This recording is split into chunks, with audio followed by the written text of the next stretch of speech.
back and get ready to have the most fun you ever had with an electronic device. Pangolin. Somebody ate the pangolin, yeah. They got to stop serving this international cuisine at these new ballparks. That's right. I just imagine like the guy coming around. Hey, pangolin here! Got your pangolin here. Give me two. Yeah. No good with beer.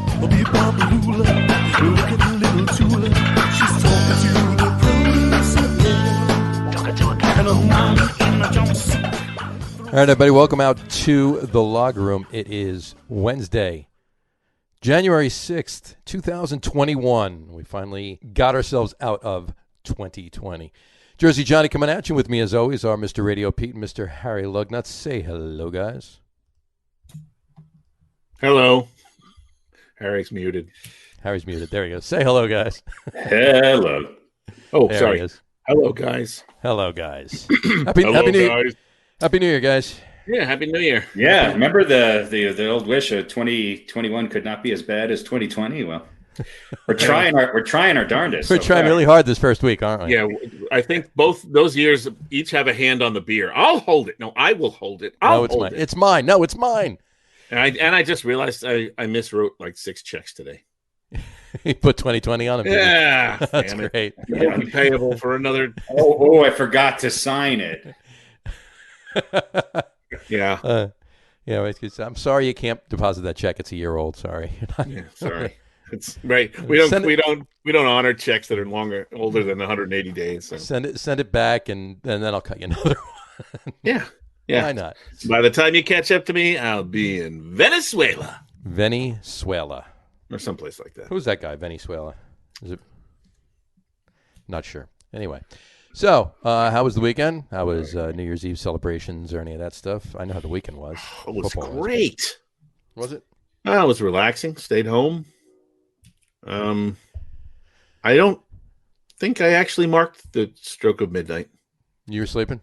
No, I kind of came and went, and I think I was playing a video game, and really, I think someone from the other room went, "Happy New Year," and I went, "Happy New Year," and that was it. There you go. I there was no, snappers or poppers or noisemakers sparklers or fireworks or anything like that. Yeah, no, just kind of like, all right. Do you normally have snappers on the weekend? Is there any snapper on the weekend? Yes. If you can ring in the new year with some snapper, then you're doing all right. It's always a good thing. Nice and red. Nice and red. Had to go there. Little red snapper. Too much. No, it's not. We just lost the 3 people that were watching. No. So, but in any event, all right. Well, that's good. Yeah, mine was a little quiet too. And you waited a couple hours after we celebrated New Year's, right? Didn't you, Harry? I celebrated it on the 30th. Did you? Yeah, to get it over, just to kind of push it along. Just get it over with. What the hell? Get it over with. Why not? Yeah. So, well, we got a lot to talk about. Today. Before we get to any specific games or anything like that, why don't we discuss just a little bit, about this ongoing debate and debacle about what happened on Sunday night for the last regular season game of the season. What happened? A mediocre team barely beat another mediocre team. Yeah, and the only reason that mediocre team barely beat that other mediocre team was because that other mediocre team didn't want to win. And then another mediocre team decided not to beat another mediocre team. And none of them should have been in the playoffs at all. And none of them should have been in the playoffs at all. That was the problem.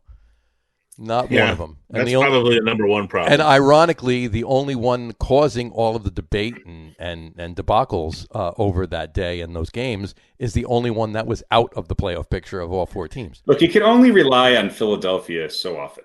And, they came through in November. I don't expect them to come through twice in 1 year. Imagine that. I mean, come on. Well, I mean, this guy is to blame a little bit. And by doing that, he might have landed Devonta Smith if he's still coaching, which should be. But I mean, that is the same guy with the stupid visor who won a Super Bowl a couple of years ago, right? Yeah, but he won a stupid Super Bowl with There was a couple other coaches on the staff and a different quarterback. Had the Giants been able to beat just one more team with the winning record all year, or beat another NFC East team one more time, they would have been controlling their own destiny. Absolutely. None of those teams deserve to be in the playoffs. None of them do. And the fact that Tampa Bay has to travel to Washington to play that garbage team in the playoffs is a disgrace to the NFL. I do agree with you. And this has a lot less for me. And I don't know if anybody is out there and if anybody read the article I put up on the Log Room website on Monday. This has a lot less to do with the Giants not making the playoffs because, let's face it, none of these teams are getting past the Bucs next week. But we don't know that. We don't, but I doubt it. But in any event, it has a lot more to do with the fact that, you know what, if you're gonna tank, there's ways to tank and there's ways to do it. That was just utterly disgraceful for a Sunday night game. It's almost like he forgot that he was going to lose. He was like, we might actually win. Hold on. Well, yeah. Whoa, hold on, Rosie. Rosie. Put the brakes on. He was like, oh my God, we were actually playing well with everybody that I sat in the beginning of the game that were healthy scratches.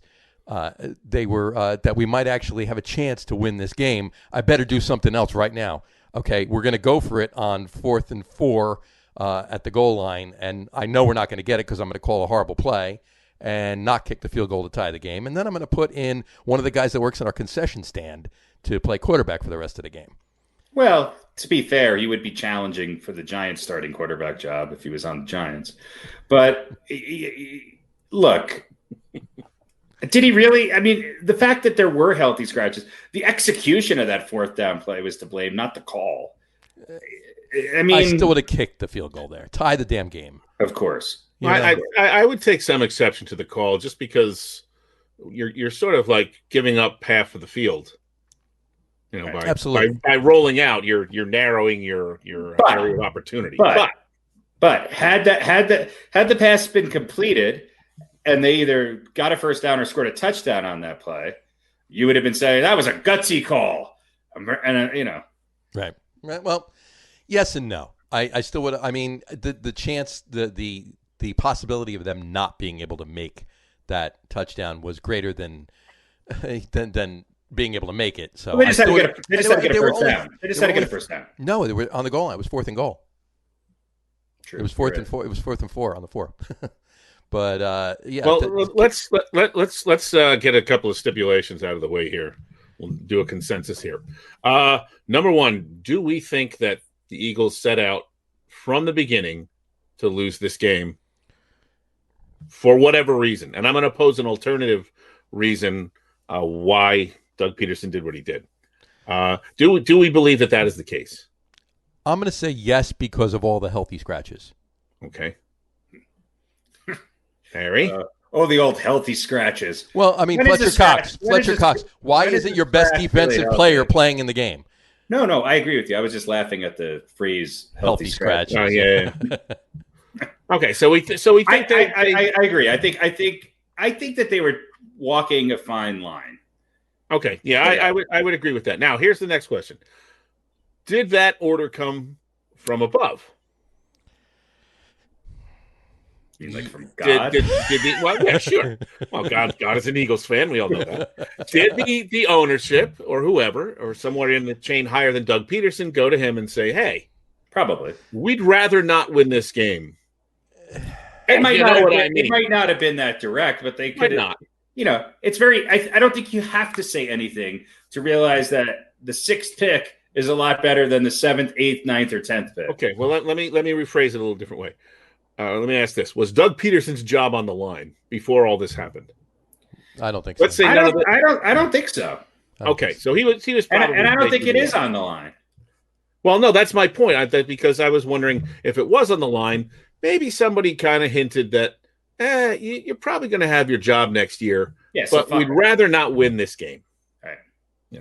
Well, again, maybe not that direct.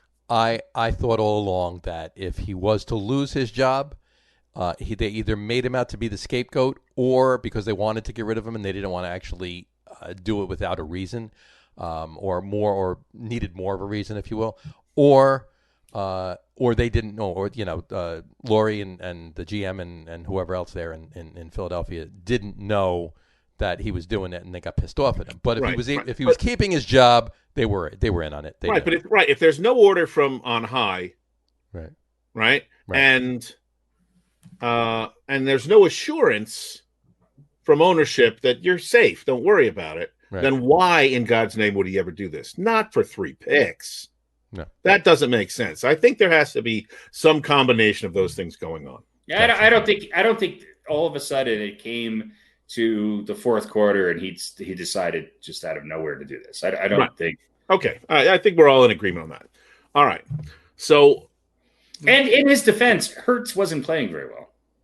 No, he wasn't, but he gave them much better chance than he did score both the touchdowns did. that they had scored up to that point. Now, here's obviously the theory is, well, and all the brouhaha, and it's such a disgrace. You're doing this to move from 9 to 6, which could be a very good move given the Eagles' needs and all that. Here's the alternative theory that I heard someone say. It's not me, but I think it's at least as plausible, and it has to do with, believe it or not, Carson Wentz. Go ahead. And the theory is the Eagles want Carson Wentz to be their franchise quarterback. They have not given up on him. They signed him to a big-ass extension, which starts next year. Mm-hmm. There's no way they're going to get rid of him without eating a ton of money. Yeah. And we have seen, and you can say this about virtually any quarterback, but he can be extremely good when he has talent around him, which he certainly did not have this year. So the theory is maybe it wasn't so much we don't want to win this game. We don't want Hurts looking like we don't want Hurts to win the game, because if Hurts takes them back and they win, then he is the de facto starter. Then you got the Nick Foles effect all over again. Right. Well, then he's the de facto starter. And if the Eagles then try and reinsert Carson Wentz, it's going to be controversy that they create. If Hurts does not win the game, then it's just the normal amount of controversy, and they can kind of go into the season and say, "Oh, it's an open competition." And either that, or they can put Hurts back in the same Taysom Hill role that the Saints have. So this is the alternative theory. It really wasn't about the picks. That's kind of gravy, right? Moving from 9 to 6. But the real reason was we don't want Jalen Hurts to look too good, right? And I think it's a pretty plausible theory. Yeah. The guy who said it was Steve Young. Okay. The Steve Young, or just some guy? Steve Young. Yeah, okay. It was on the Michael Kay show. It was on Monday. Okay. And he said they have a lot of money and time invested in Carson Wentz, and they're not willing to give up on him. But you can't. It's hard to go against public opinion. A lot of football teams in the Northeast sticking with some quarterbacks that maybe they shouldn't be sticking with. Maybe they should, but only time will tell. And look, I mean, has Hurts really done anything? No, it's less, anybody say he's definitely the future. My point's less about Hurts and more about I said this back when Carson Wentz was being talked about as an MVP candidate. I said, I think Carson Wentz is an okay quarterback. I don't think he's as good as what everybody's making him out to be. And he has not been that since. And he's played with this year. Yes, they've been hurt. They haven't had the talent that they've had in years past. But he's had last year. They certainly had talent around him. Yeah. Sure. But look, this year he was kind of doing the same things that we were talking about Daniel Jones and Sam Darnold doing. Absolutely. Forcing the ball, trying to make something happen instead of funny that I was just mentioning that. Yeah, so ironically enough, I think it's a very plausible theory. And of course, moving up to 6 by losing the game, that helps whoever the quarterback is. It's gravy too, yeah. It's the same reason why I think the Jets are, promoting people coming out and talking about how they shouldn't take Justin Fields with number 2, and that Sam Darnold's numbers are better in college, and that he's a better long-term. You're right. They don't want to look bad in what they've invested in. We'll talk more about that when we get to Jets, but I definitely have a couple ideas on that one as well. So we'll talk about that when we get to it. But specifically speaking of this, there was a couple of things here. Let's put these up let's put a couple graphics up here. Joe Judge went on Monday and said, "We will never do that as long as I'm the head coach of the New York Giants." And what is win? And break 500. break 500. Break 500, exactly. All I will say about this picture is He that just looks like the guy who's yelling at you from a loading dock somewhere. That away. to me, he looks like a high school senior. Yeah. He was a little mature for his age, and he just signed his letter of intent with Hackensack Meridian University. Yeah. And he's going to go there and play football and study like pharmaceutical engineering or something like that.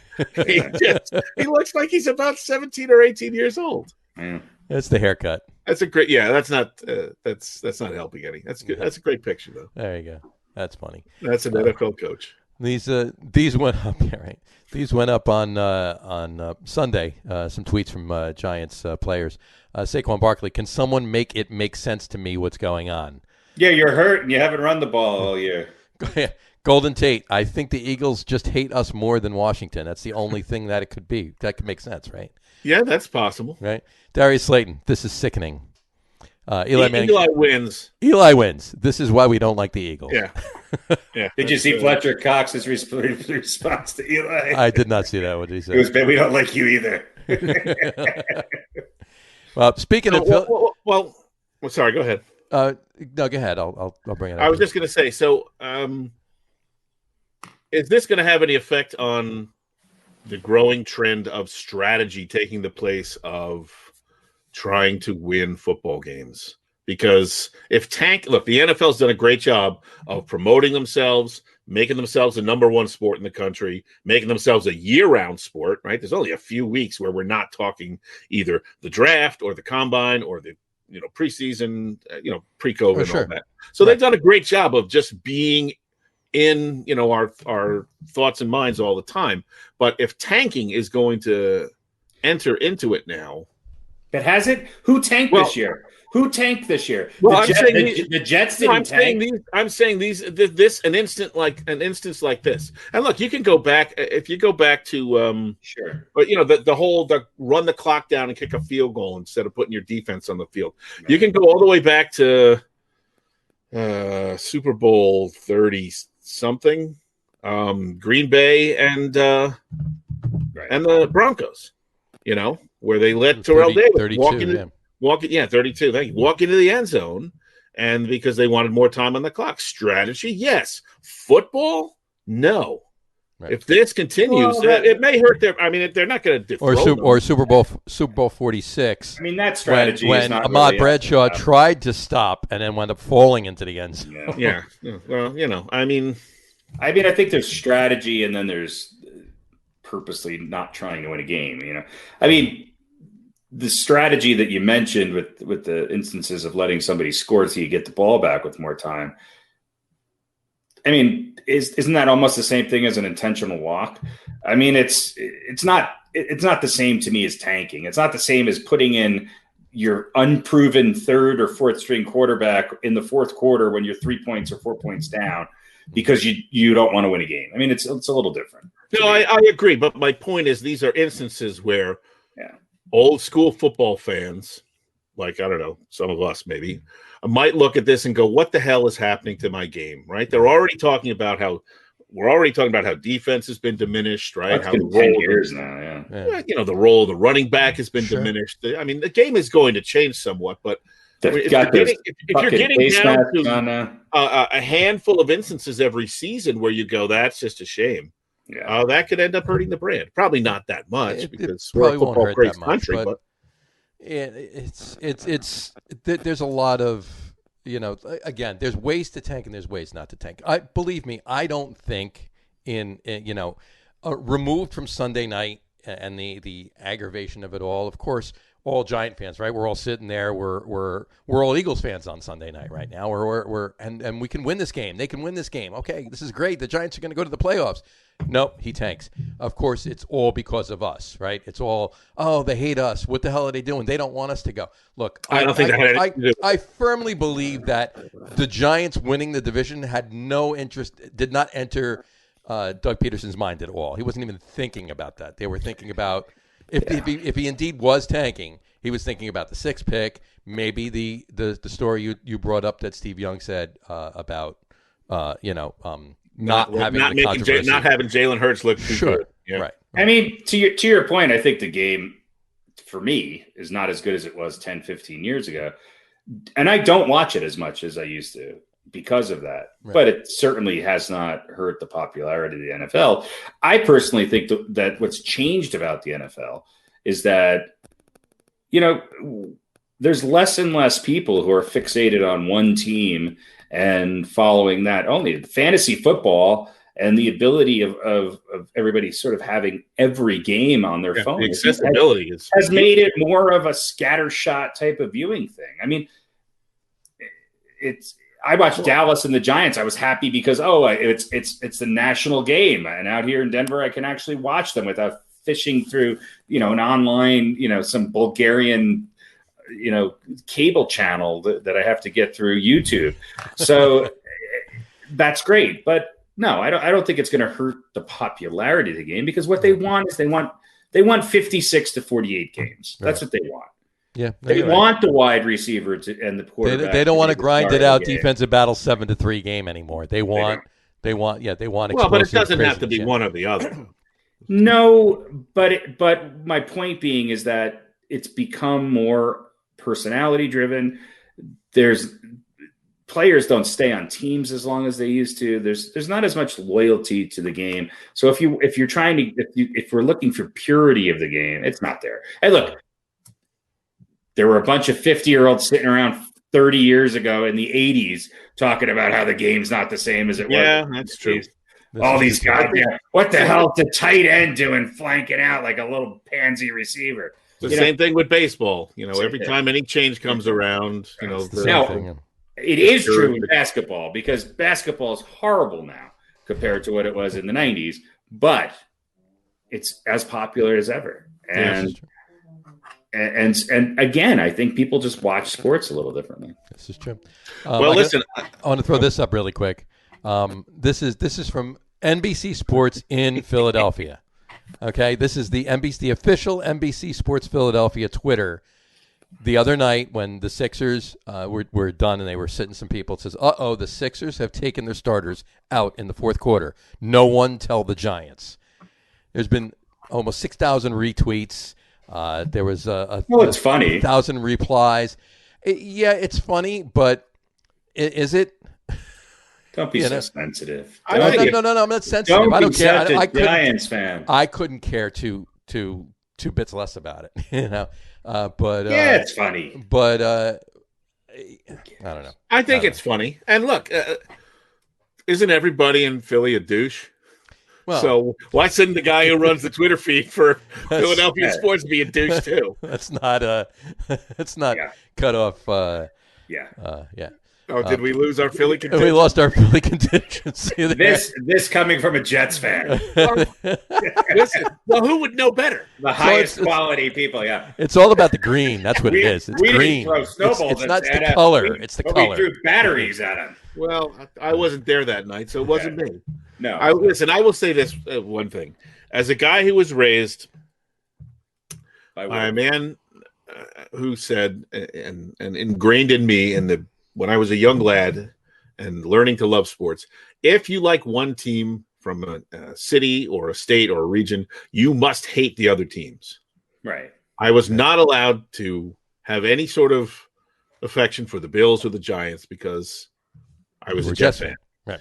But I will say this, doing this show with two Giants fans has kind of softened me. And you realize how much of an idiot we are for being Giants. We're all in the same boat. Let me put it this way. If this was like 15 or even maybe let's say 20 years ago, I would probably be wearing a Nate Sudfeld. I would have gone out and gotten a Nate Sudfeld jersey. Oh, you definitely would have. Just to put on the show. But I think I have really matured, and I have you guys to thank for that. Absolutely. So thank you. Well, thank you for thanking us. And anytime we can do that, we appreciate it. So why don't we move on to the Giants? I just don't have enough energy to be angry about it. Yeah. I realize that getting upset over a bunch of 20-year-old multi-millionaires, it's just you have to just find the humor in it. Yeah. Well, unless your fantasy league title is on the line, Right. There's not that much reason to get Not so much even the fantasy league title. It's the money that comes along with it. So that's what I mean. Yeah. Or somebody's coming to take your house away from you because you haven't paid your bookie. I mean, that's the old school. Hey, that's another story. Let's get mad. Let's get mad at the Eagles because they didn't cover the spread. You know what? I want to mention one other thing related to this. I know we've been talking about it for a while now, but I heard somebody, one of the professional radio pundits, one of their takes was, listen, if you wanted to. And they were talking about Peterson, had to say, I wanted to get a look at Nate Sudfeld. He had to take the bullet, right? Couldn't throw management under the bus. Well, the bosses told me we can't have Jalen Hurts look good. He's not going to say that. So what they were saying is if you want to do that, then you announce that Nate Sudfeld is going to start the game or maybe play the first quarter. And then, you have him take some reps during the week. And that's a way that you can, sort of right. It's still a lie, but at least you're covering your. But the right. Well, like I said before, there's ways to tank and there's ways to right, not. There's ways to do it not so obviously. He doesn't have to go out and so blatantly lie in the press conference afterwards. He sort of sets himself up for some plausible deniability. But here's the thing that bothered me about what they said. What they said was you do that, and then Vegas would adjust their betting lines, and they would be fair. And I thought, that's completely off base. Yeah. No one in the NFL should be doing that's some grade A bullshit right there. Anything at all to make sure the Vegas lines are fair. Right. I mean, what bothers me? No obligation whatsoever. No. Who said that? I mean, if you would have said that 15 years ago, even 10 years ago, you'd be like, that was Michael Kay. Michael Casey. I was on there's the same show that is on Monday with Steve Young. And they were saying, well, because the NFL and betting, it's legal now in places and they have a relationship. And I'm like, that is just a relationship that is rife to screw people over. And the lines, by the way, that's how Vegas makes their money. Sure. Absolutely. John, you're 56-20. If you could bet straight up in Vegas and just bet, $1,000 on the game, you'd be up $44,000. Well, no, you'd be up $36,000. $36,000, yeah. I mean, if everybody did that, that's how they make their money. So the NFL, I thought that was way offline. I was working all day. I wanted to call in from the car and tell them that is completely. The NFL owes nothing to Vegas to help them get their lines fair. Now that was a bunch of BS. That's BS. Well, yeah, and even the things people bet on now are just not like old school. It's like now, prop bets and everything else. Yeah. How many field goals are going to be in the first quarter? Yeah, I remember hanging out with a friend of mine years ago, and there were some guys, and they would bet like 3 levels. They would tell you it's the points and at halftime, or it's the point differential or whatever. And I would go, well, how do you? They were like during the game calling their guy like 3 times with all these different, Sure. And they would be like, oh no, that's only 3 levels deep. You should hear some of the things we bet on. What color socks is the offensive coordinator? Yeah, it was just outrageous, Yeah. If they win by a field goal within the last 5 minutes of the fourth quarter, and they're against the wind, then they win an extra. In the Super Bowl last year, there was an over/under on the length of the Star Spangled Banner song. But those are kind of fun. Maybe we have a little bit of a gambling problem in this country. I think that's where we definitely do. The only thing that bothers me about Peterson is his damn visor. I mean, right there, that's enough for me to hate him just for wearing that. Yeah. What is the fucking point of a visor? He loves his hair. What do you want? I mean, you're not a. He's not playing golf. I don't know. You're not on the LPGA. I play golf and I don't wear a visor. I wear a cap. Unless you're a female tennis player or you're on the LPGA tour, you should not be wearing a visor. If you're out in the hot sun. He wasn't in the hot sun. I'm saying if. Yeah. Then a visor can be nice sometimes. It releases a little extra heat there. You have to have hair to cover so you don't get sunburned, but it is a little bit cooler than a traditional hat. But you're right. He's not in the sun, and he's not golfing. And I don't think he's on the LPGA tour this year. This year. A couple years ago. The visor, if you're wearing – the visor is the fanny pack of the head. Yeah, that's – If you got a visor and a fanny pack – then you're probably a hipster. You're probably wearing mom jeans and the Doc Martens. Probably made by Jansen. That's right. Mom jeans that are, but like those 3/4 length mom jeans too. The new mom high and high. Oh, the clam digger mom jeans. Yeah, the clam digger mom jeans. Yeah. All right, so there we go. So I just want to mention that. I thought that was pretty outrageous to say that the NFL ought to be helping Vegas get their lines That's right. crazy. And a couple things about the Giants to wrap up their season because they're done now. I mean, they finished they finished well.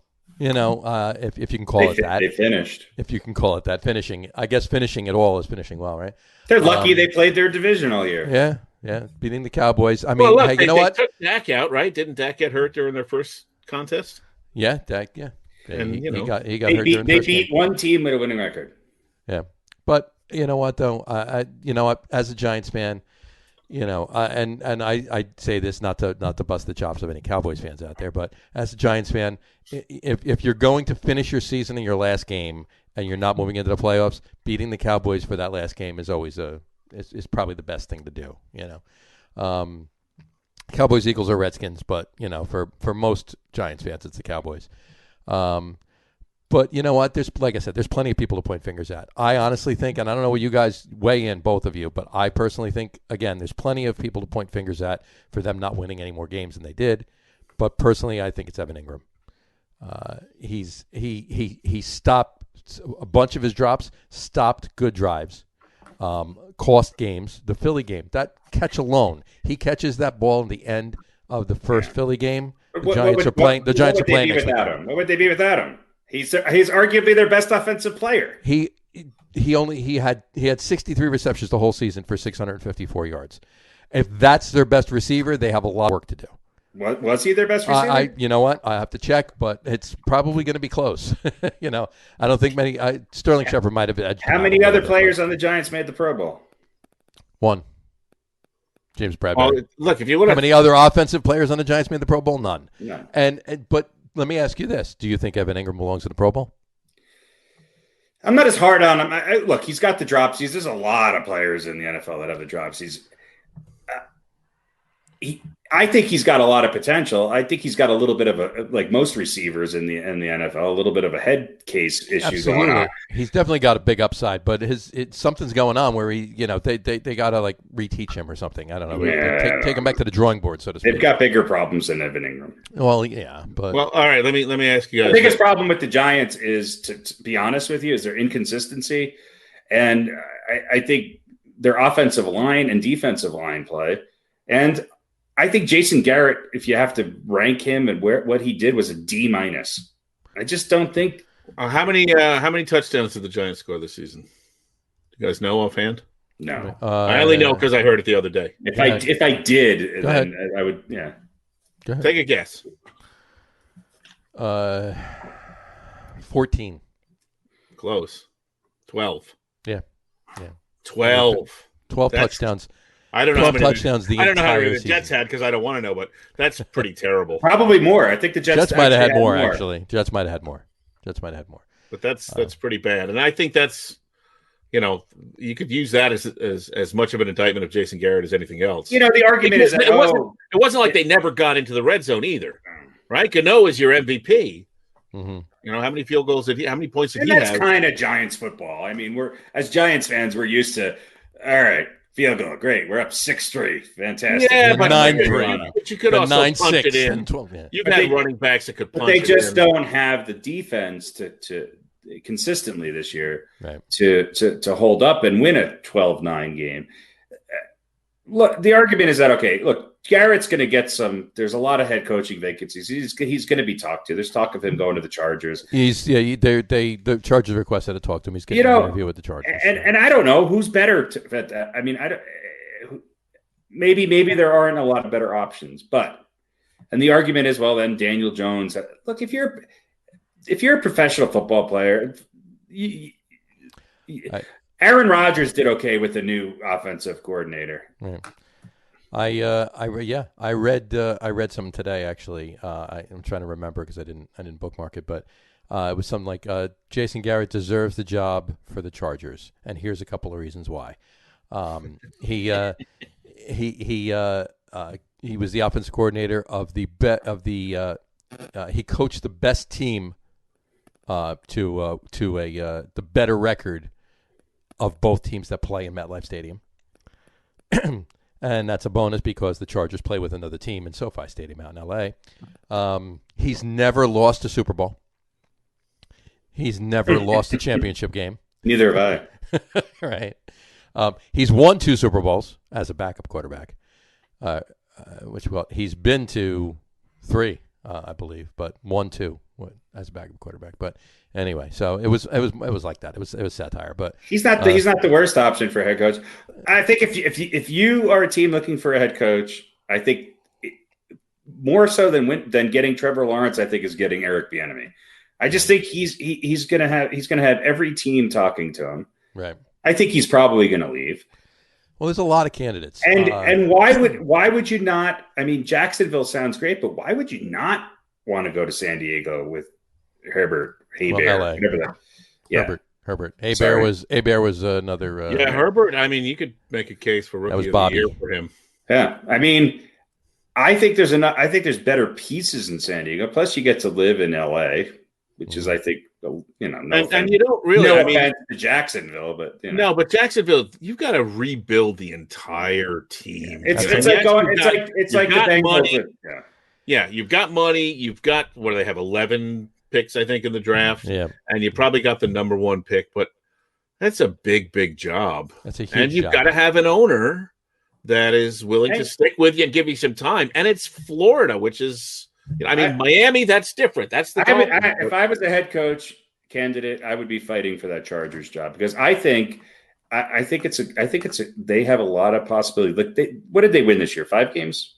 I think 4 so. games? I believe so. Yeah. They could have easily won 9. I mean, they were in a lot of games. 4 games that they lost by less than a touchdown Yeah. By the way, I just want to clarify. Giants had 12 passing touchdowns. Yeah. 12 passing touchdowns. 13. So they actually had 27 to the Jets 26. But the Jets had 16 passing touchdowns. So I actually knew what you meant. Chargers actually won 7 games, by the way. 7 games. They were 7-9. Okay. There's 4 other games that they could have won. I mean, they were. Yeah, which to me makes Bear Herbert even more impressive. Bear Herbert. Yeah. No, that's a good team. They have a decent defense. They have a decent defense. They came on later in the season. They were losing games in the beginning of the season because of the defense. But then again, so were the Giants. And then whatchamacallit, they kind of gelled a little bit. But Herbert's definitely the real deal. Well, that's it. They have the most important position. Right. Apparently, it looks like a good young starter. And that's, other than Josh Allen, I mean, I think he's the breakout player of the year. Sure. And he's a true rookie, whereas Allen wasn't. Right. Couple of things on the Giants. Gettleman, he's expected to stay now. Of course he's going to stay. He's going to stay. And pretty much on... Thereby proving he was right. Yeah, and pretty much on par because of his choice of judge, because of his pulling in all the free agents he did. Good free agents this year: Bradbury, Logan Ryan, Graham Gano. Granted, a lot of them came from, he knew them and drafted them originally down in Carolina, but still he brought him in. So he's gonna get more things. But let me ask you this: 2 questions for both of you. What pieces do you think the Giants need going forward? Just specifically, to say, they got to retool the offensive line. Specifically, what positions you think they need to focus on early in the draft? Let's give it like that. Obviously, they can stand to improve everywhere, but where do they need to focus on early in the draft or free agency for that matter? Silence. The draft is a hard question because the draft or free agency, whatever. What positions do they need to focus on? I mean, immediately, the first before anything else. One thing I will give the Giants credit for is they're always pretty good at picking wide receivers. They seem to be able to find wide receivers in the draft. I think that yes, they need offensive linemen. Specifically, I'm not sure they're set at left tackle. And so any team, especially with the right-handed quarterback, you need to start with the left and the right tackle. I think those are the 2 most important positions on the offensive line. I don't think they have either of those set. I'm sorry.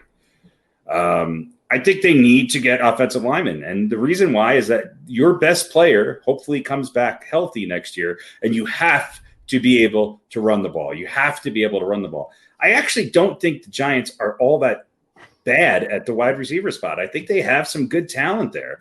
We talked about Ingram. I think the Giants actually have a pretty good batch of wide receivers. I think they need. I actually like linemen. Darius Slayton. I think he's a good wide receiver. I think he just had a little sophomore slump, sophomore jinx, whatever you want to call it. And just kind of played into the fact that, okay, well, they had no running game at first inning. It was a little banged up. I think they need to do everything and anything they can to make sure that for the limited time that they're going to have left with Saquon Barkley, who, let's face it, is kind of injury prone, that they need to be able to run the ball. And then I think they need an edge rusher. Yeah, an edge rusher would be nice too. If Daniel Jones is going to be your quarterback, which apparently right, he is, well, that goes without saying, and Saquon Barkley is going to be your running back, I don't think they're desperate for a receiver. I think you're absolutely right. They need to get some guys in, specifically left tackle, to protect Daniel Jones and to open up some holes for Saquon Barkley, because that's going to be a big part of your offense. Right. And I think Thomas made some improvements, but I don't see him as being a stellar left tackle. I think they might want to move him to right tackle, or you think that was a bad first round pick? I don't think it's a bad first round pick. I think he's got some potential, but I think he's got potential too. But they passed on Wirfs and took Thomas. Right. And Wirfs is pretty damn good down in Tampa, right? Yeah. Well, can you wait long enough to, can you leave him there and wait to see if his potential develops? It all depends on what you can get in the draft and what you can get in free agency. Look, I'm not giving up on Nate Solder. I think that he could come back and could help this offensive line. Right. Now, is he going to be an elite left tackle? Maybe not. But I think he's better than a lot of what the pieces that they have in there right now. With better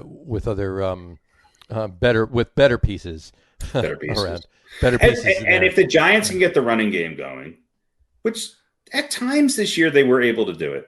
Yeah. If they could get the running game going, that is going to help the passing game, and it's going to help protect Daniel Jones. Look, the one thing Jones improved on is that he turned the ball over far less this year than he has in years past. Mm-hmm. He didn't drop the ball. He didn't throw a lot of interceptions. He's not going to light up the scoreboard and throw. He's not a 320 yards, 4 touchdowns a game guy, and he never will be. Right. So you have to control the ball, and you have to be able to run it. Yeah, offensive line is definitely that. Tyler Maraca writes in, should have gotten Becton. Jets got a steal. He's pretty good. Yeah, Mekhi Becton is definitely, I think, better than Andrew Thomas. I think the Jets at both tackle positions are. I think the Jets' offensive line is actually not that bad, and I think they're young and they have a better future on their offensive line than the Giants do right now on theirs. I have to agree. Yeah. What would you, before we move on to Jets, what would you give the Giants as a grade overall for this season? And be fair. Obviously, don't compare it to where we all wanted them to be. Compare it to where they came from. Well, if 500 is a C, then they were a C- or a D+. Okay. How many wins do they have this year? 6. And they had 5 last year. It's the most wins they've had in 4 years. They had 5 wins last year, 4 wins the year before, 3 wins the year bgoing that. I mean, look. I had. So they've improved their win every year. I had more dates this year, but it doesn't mean that I'm going to win any awards. Neither one is you. When you go from none to one, I mean, look, they're continuing to improve, I guess. So I would maybe say, all right, I guess that's because we got a little bit better, but they won one more game and played. They had the luxury of playing the worst group of teams in maybe the last 20 years in football. Absolutely, I agree with that. I would give them. I would give them a D+, C-. That's where I would give them, not based on what an A is, but based on where they've been coming from the last few years. That's what I'm saying. And in 4 years, they might just get a passing grade. There you go. I do think they have some good, very good. I mean, Martinez is one of the best in the game. I think their secondary is better than it has been, and they're really athletic on defense. They just seem to not have their head in the game that sometimes. Well, a lot of that has to do with the fact that they're on the field too much. True. I mean, really, if it was even 50-50, I think they'd be a little bit better off. I just don't understand some of their defensive schemes sometimes. It seems like they get caught. Well, it could be that bad matchups. Yeah, they get caught in bad matchups. I agree. I feel like the coaching does not put them in the situation to understand the different situations as good as some other teams do. And that could come from the fact that, they are relatively young on the defensive side of the ball. This is true. Well, we'll see what happens. We'll see what happens next year. Let's move on to next year. Let's move on to the Jets. Do we have to? If you want to.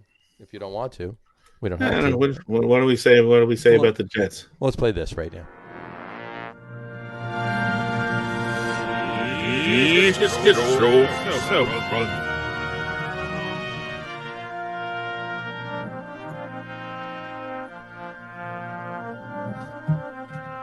Nice. Just want to get in there one more time. That's good stuff. There you go. The question 16, or 14. Listen, the Jets are terrible. They got a little bit better over the course of the season. This is one to forget. They did not end on a high note by beating what had looked like a sort of a what's the word I'm looking for? Vulnerable Patriots team. They couldn't take advantage of that, and they got beaten in the end. Listen, they got a number 2 pick, and they got to decide what to do with it. And I'm going to defend Sam Darnold. I know a lot of people are down on him, and they want a fresh start and blah, blah, blah. I will just say this. He's had 2 GMs, 2 head coaches, and one of his head coaches has been amongst the most abysmal head coaches that at least the Jets have ever had, if not the league has ever seen. I mean, we're talking Kotite country here. Yeah, with respect to the, he's definitely in the running with Rich Kotite. I mean that's tough, and he had in Le'Veon Bell a potential back who maybe could have helped him out, but the coach never liked him. Douglas was Gase's pick for GM, not the other way around. The whole Jets hierarchy of how they do things, and the coach talks to the owner, and then the GM talks to the owner, and they sort of have equal footing. Chris Johnson said that's changing now. Yeah, so he's that's changing the structure. So maybe they can find the right coach, and I still think Sam Darnold has the goods to be a very good quarterback. But you got to give him a good coach. You got to give him some weapons. Right. And look, as far as Justin Fields, everybody's high on Justin Fields, and yeah, he had a great game. And they beat Clemson. Just go back and look at his performance against Northwestern. Okay, if you want to look at one game and say he's great, go back and look at Northwestern when the team wasn't great and he wasn't great. Right. So I don't think he's destined to be a superstar in this league. What about? And I'd rather stick with a guy. He had a whole year last year. He was good. Yeah. He did. There's also Sam Darnold had some years that he was good too. I'm not ready to give up on him, and I think you're going to get more for that number 2 pick by either trading it and filling some other holes than you'll get by taking another quarterback who may or may not, And again, you also have to get the right coach, and you've got to, all the pieces have to fall into place. And the Jets are not good at having multiple pieces fall into place. Yeah. And every season they have multiple pieces that need to fall into place, which is why they perennially suck. I'd rather suck with Sam Darnold for a couple years and then start over than start over 3 years into his tenure. What about Zach Wilson? I mean, everybody's talking about Justin Fields. Trevor Lawrence is a guy who's lost 3 games in his career since high school. Right. He's the real deal. I'm not convinced. Is last Friday night one of them? Yes, it is. That's the second college game he's lost. He lost one other college game and one in high school. Right. Because the Notre Dame loss earlier in the season, he wasn't playing, so that's not his loss. So no. Yeah. Now they might have lost anyway, but it count for him though. So it doesn't. No, you can't say he lost that game. He wasn't playing. And look, Lawrence is a guy who, as an 8th grader, went to camp after 8th grade and beat out the senior who was going to be the starting quarterback on his high school team. Yeah. This is a kid who's, if anybody is destined for greatness, it's him. But the Jets are getting him. I think they're both going to be great. And look, I understand if the Jets are going to stick with Darnold. I don't agree. I think Darnold's overrated. And there's a good argument for that. Right. I would not trade the pick. I would take Penai, however the hell you say his name. So look, he doesn't have a lot. Look, he's going to go with the top 3 picks, and he doesn't have a lot of games underneath him. But he's an amazing athlete. And I think the hardest position to find in the draft are offensive linemen.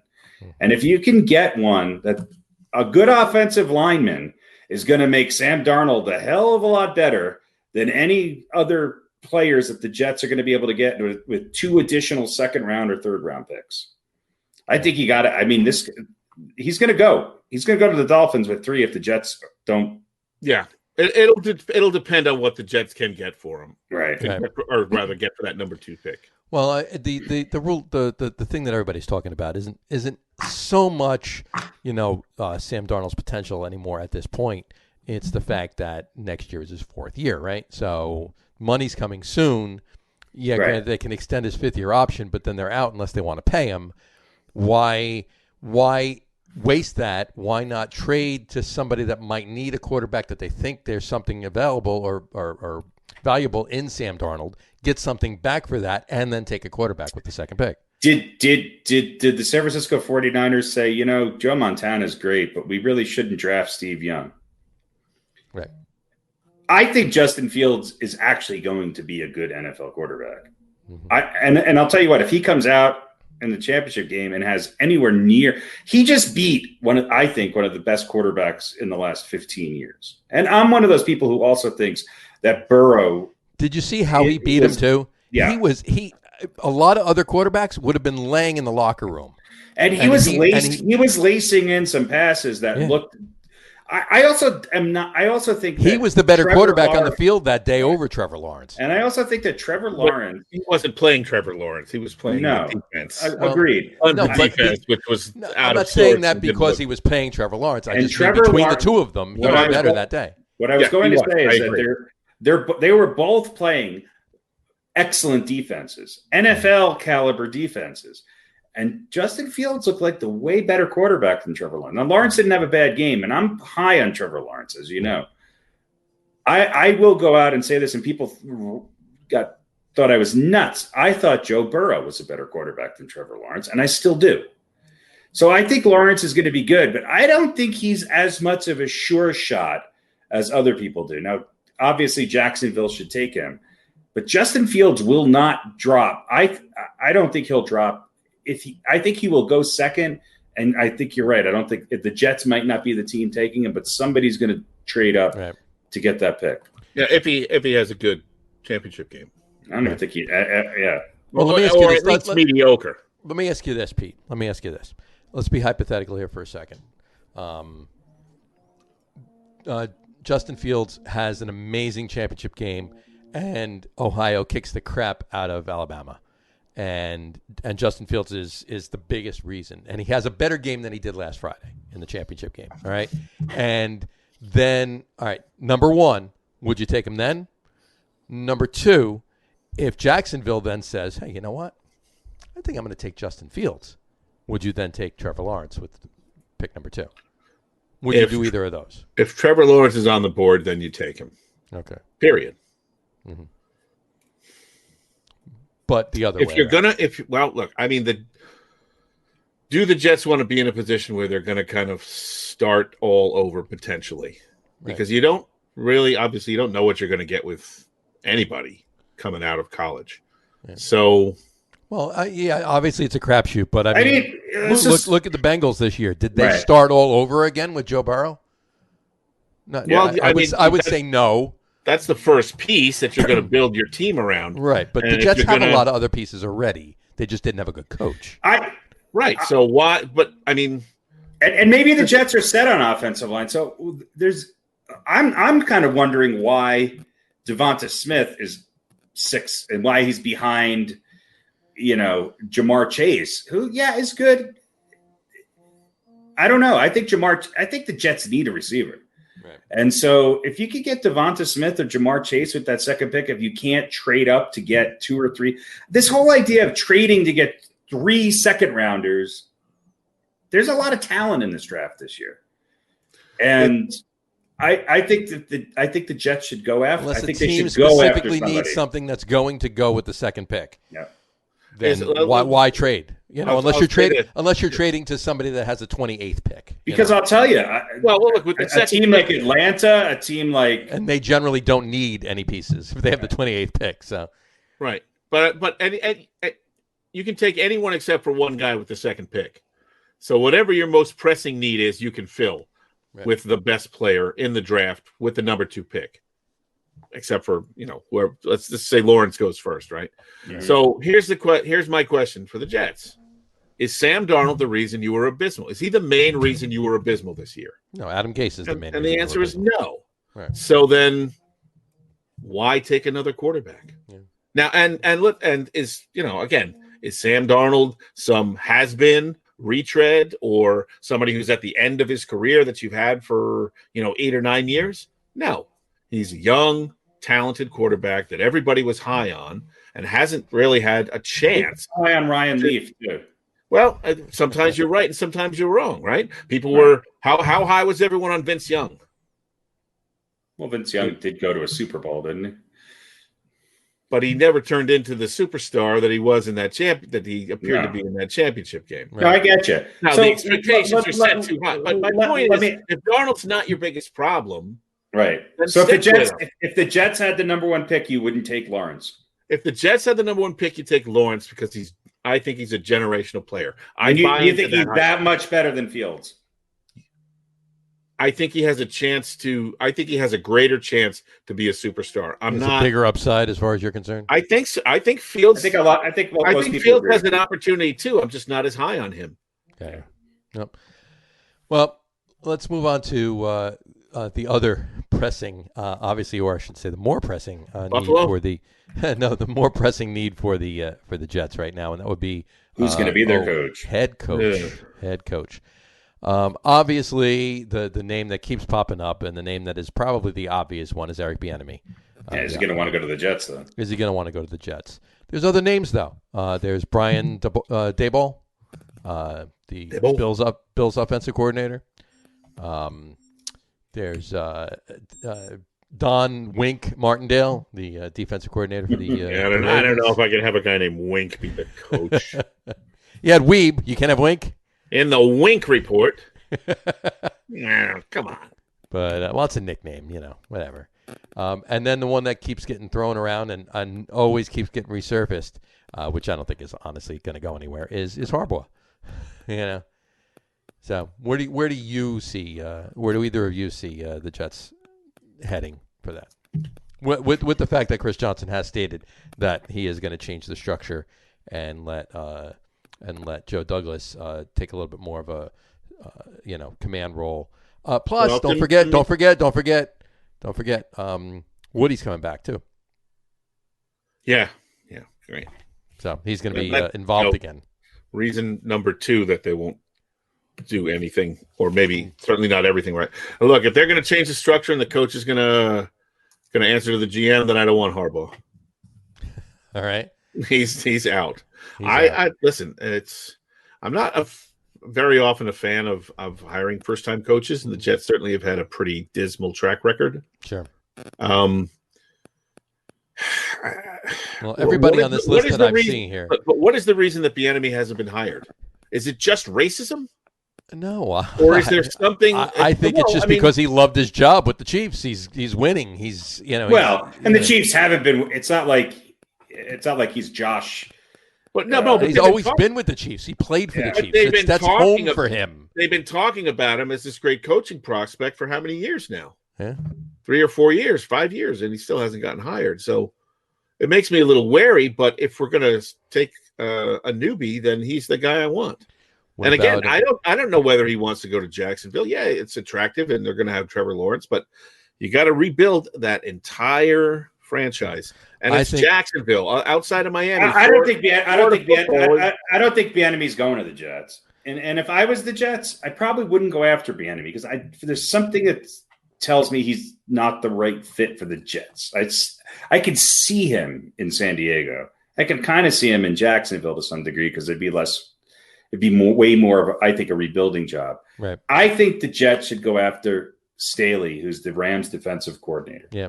That's who I think the Jets should go after. But then they got to make sure you bring in somebody to tutor Darnold, because you don't want to be you Sure. don't want a defensive guy, Right. Trying to teach your quarterback. No. You're almost starting from scratch with Sam Darnold. Right. Right. There's also a name. There's also Joe Brady's name floating around too. The offensive coordinator for the Panthers. Granted, he's only had 1 year at offensive coordinator this year. Thanks. No, But he came from LSU. Good for him. And Coach O gave him the keys, and look what he did last year with the offense in LSU. I mean, I hate to say it, but and Harbaugh would probably not want this, but he'd be a hell of an offensive coordinator for the Jets. He has done really good things with quarterbacks who have not necessarily lived up to their potential in the early portions of their career. Right. And he might just be open to it. If you can get, I don't know. I'm just saying there's not a lot of great veteran options out there where you go, oh yeah, that's definitely going to, that's who you want to, hire. I'm back. I mean, the Rams defense is impressive, and I think that guy is on the cutting edge of how to coach a defense. He's got a different mentality about it, and I think Harbaugh would be a good offensive coordinator. Yeah. I don't think he's a great head coach, because I think it's too much for him sometimes to handle. But I do think that he can take mediocre offenses and make them good enough to bring them to Super Bowls and championship games. Because he was never playing with a ton of offensive talent. He's gotten the most out of the teams that he's coached on the offensive side. You have to admit that about him.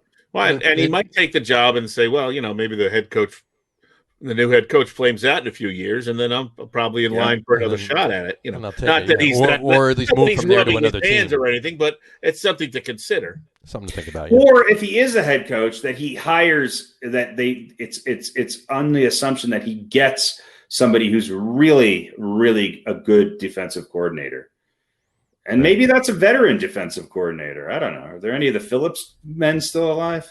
I don't know. Maybe Rex will come back out of broadcasting and come back to the Rex Jets. Rex was never good.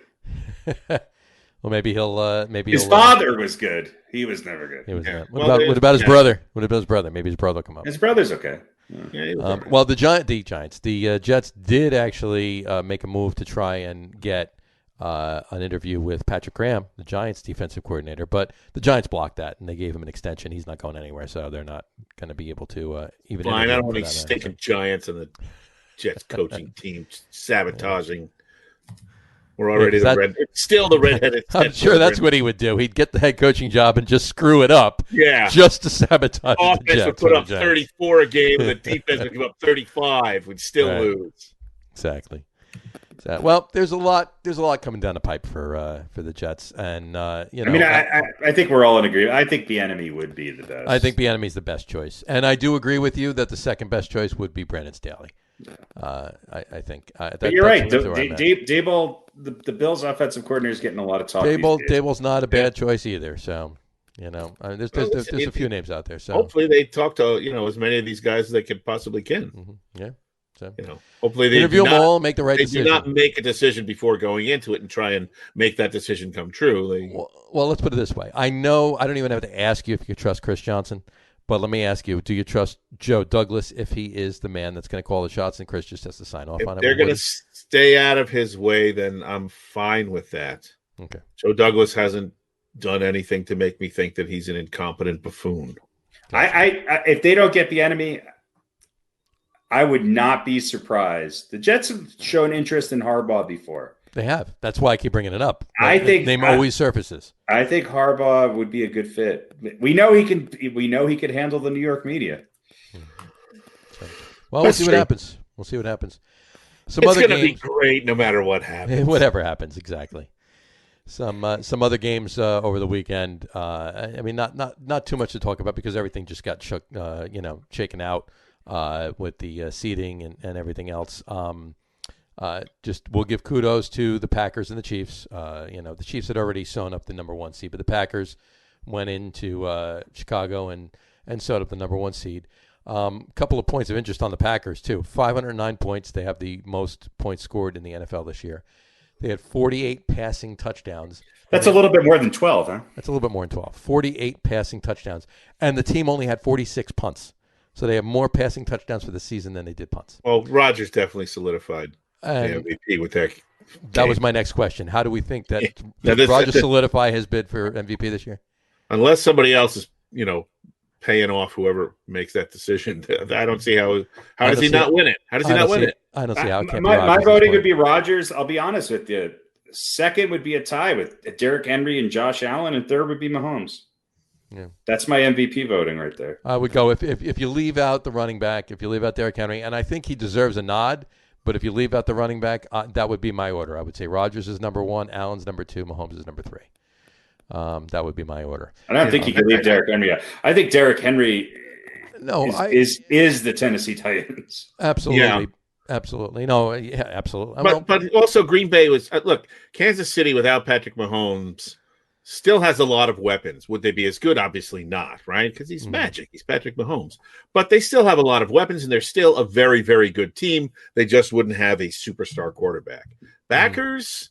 What would the Packers be without Aaron Rodgers? Weapons, but yeah, their defense. They would be a 9-6 team without Aaron Rodgers. Maybe 9-7 team. Yeah. Before the last 2 years with the Patrick Mahomes craze, which let's face it, he hasn't had as good a year, neither of the Chiefs. Although they only lost one game. They lost one game. Yeah. They didn't have a great year, and they lost one game. How sad is that? They were saying they weren't as good as last year. They lost one game. They won more games this year than they did last year, and they weren't as good. Aaron, you can't make a definitive statement to say that Aaron Rodgers isn't the best quarterback in the league. I mean,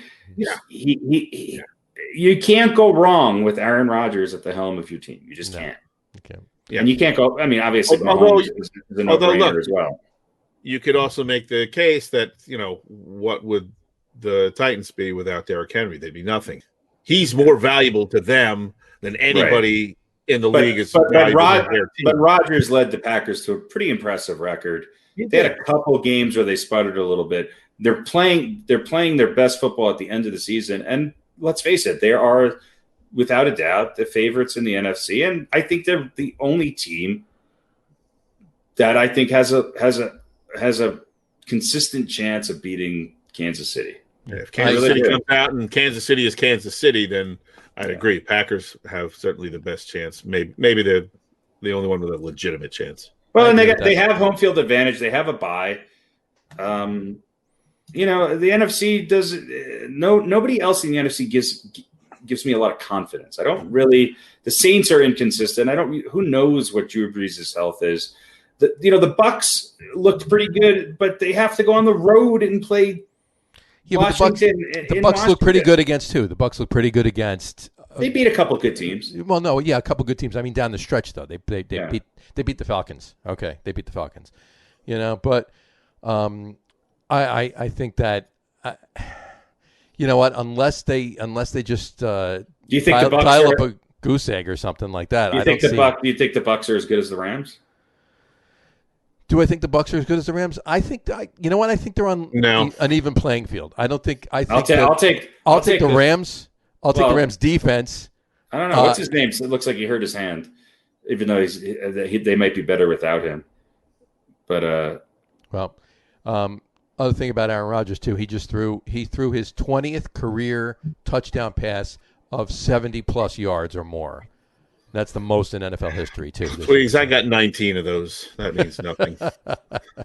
I'm kind of mad about that. He threw his 20th. So I know records are meant to be broken, but he broke your record. So I'm a little bit perturbed about it. I still love the guy. Kudos to Matt LaFleur too. I mean, he's 26-6 in 2 seasons, and he's 11-1 in the division and 9-0 in December to start the first 2 seasons of his head coaching career. And that's everybody said that wasn't going to work, right? Right. And everybody said, like, what the hell are you doing getting rid of Mike McCarthy? What's that about? They drafted the quarterback, and then Rodgers wasn't going to be happy. He was going to be gone. Oh, yeah, and speaking of McCarthy, geez Louise, how do you not throw the red flag?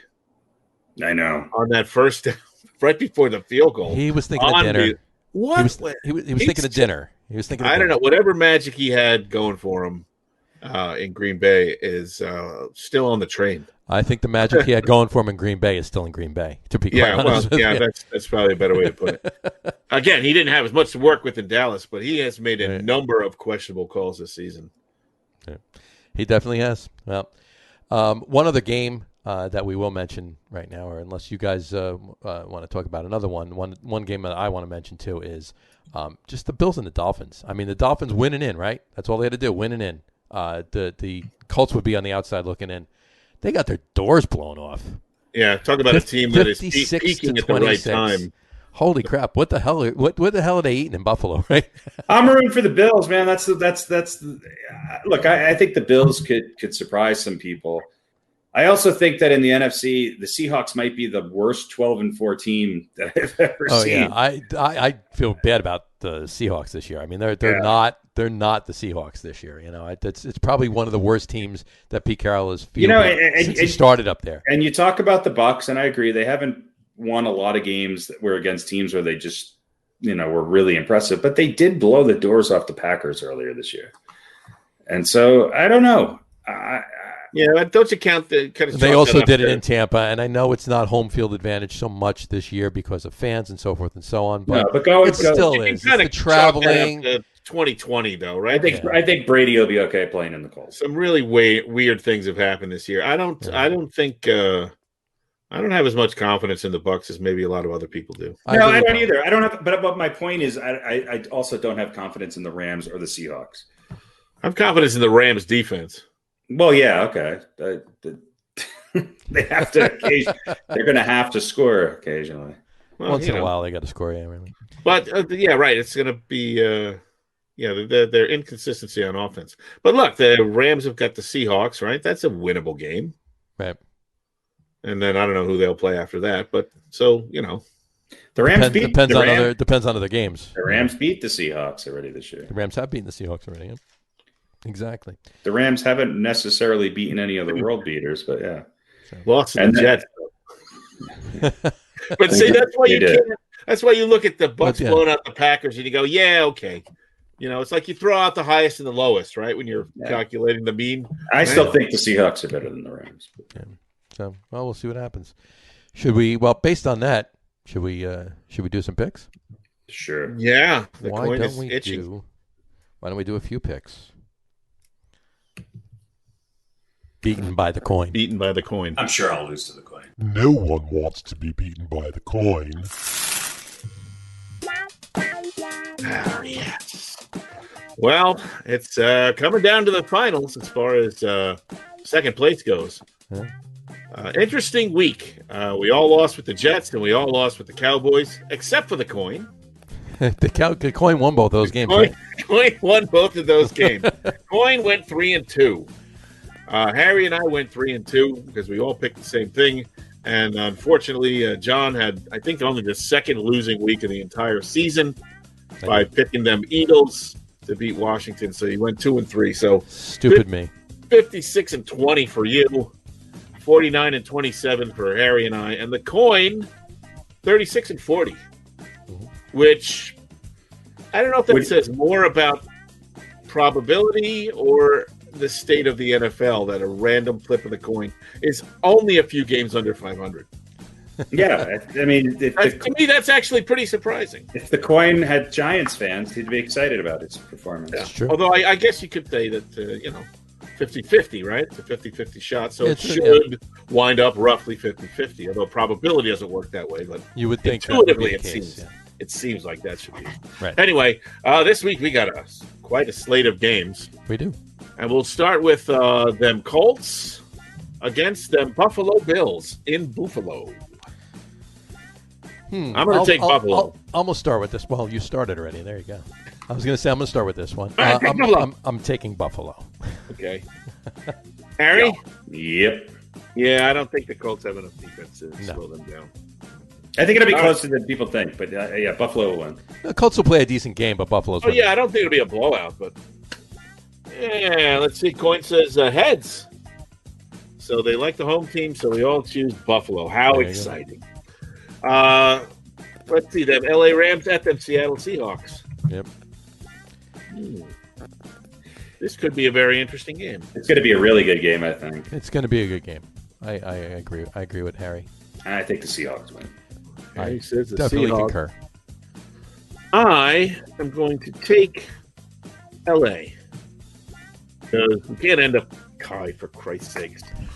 I think I'd rather lose by a couple than end up tied. Although we have many weeks. I think Seahawks. The Seahawks offense is better than the. They're going to have a good game. They're going to have a good week this week. In other words. All right, Coin says tails. Tails. Rams. Rams. Coins with you. Me and the coin. You and the coin. Falling together. That's your new hit series on TBS. Me and the coin. Pete and the coin. We solve murders and pick football games. What do you think this was? Coin? Huh? I don't know. Strangulation or asphyxiation? All right. He has a better, a higher winning percentage than he walks in the crime scene and flips a quarter. Yeah.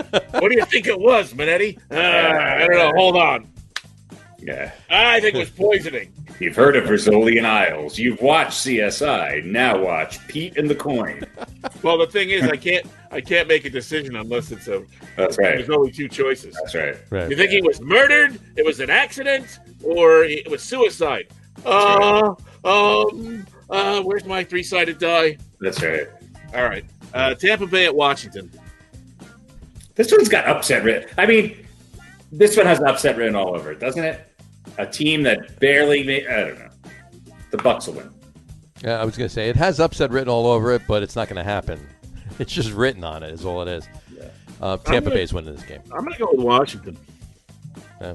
You really want to pick up some games. No, listen, I'll probably be wrong on the other one. Maybe I'll be right on this one. It'll all work out. Washington's defense is good. I do think Washington's defense has a great. Their defense is tough. Going into that stadium is not fun. Yeah. No, but I still think the Bucs are winning it, though. So. Tails, Washington. Depends on how many hookers. Tails, Washington. Bucs. My bad. Coin takes Tampa Bay. All right. You're on an island yourself. Yeah. Once again. Manetti Island. Where's Revis when I need him? Baltimore at Tennessee. This is the game of the week. Who's going to run for more yards, Derrick Henry or Lamar Jackson? Derrick Henry, please. I don't know. Lamar Jackson had 1,000 yards again this year, didn't he? I think so. Yeah, Derrick Henry has like 3,000 yards. Derrick Henry had 1,000 yards in 2 games. Yeah, Jackson though is a multiple edged sword as far as this is the game of the week, and of all the games, this is the best one, definitely.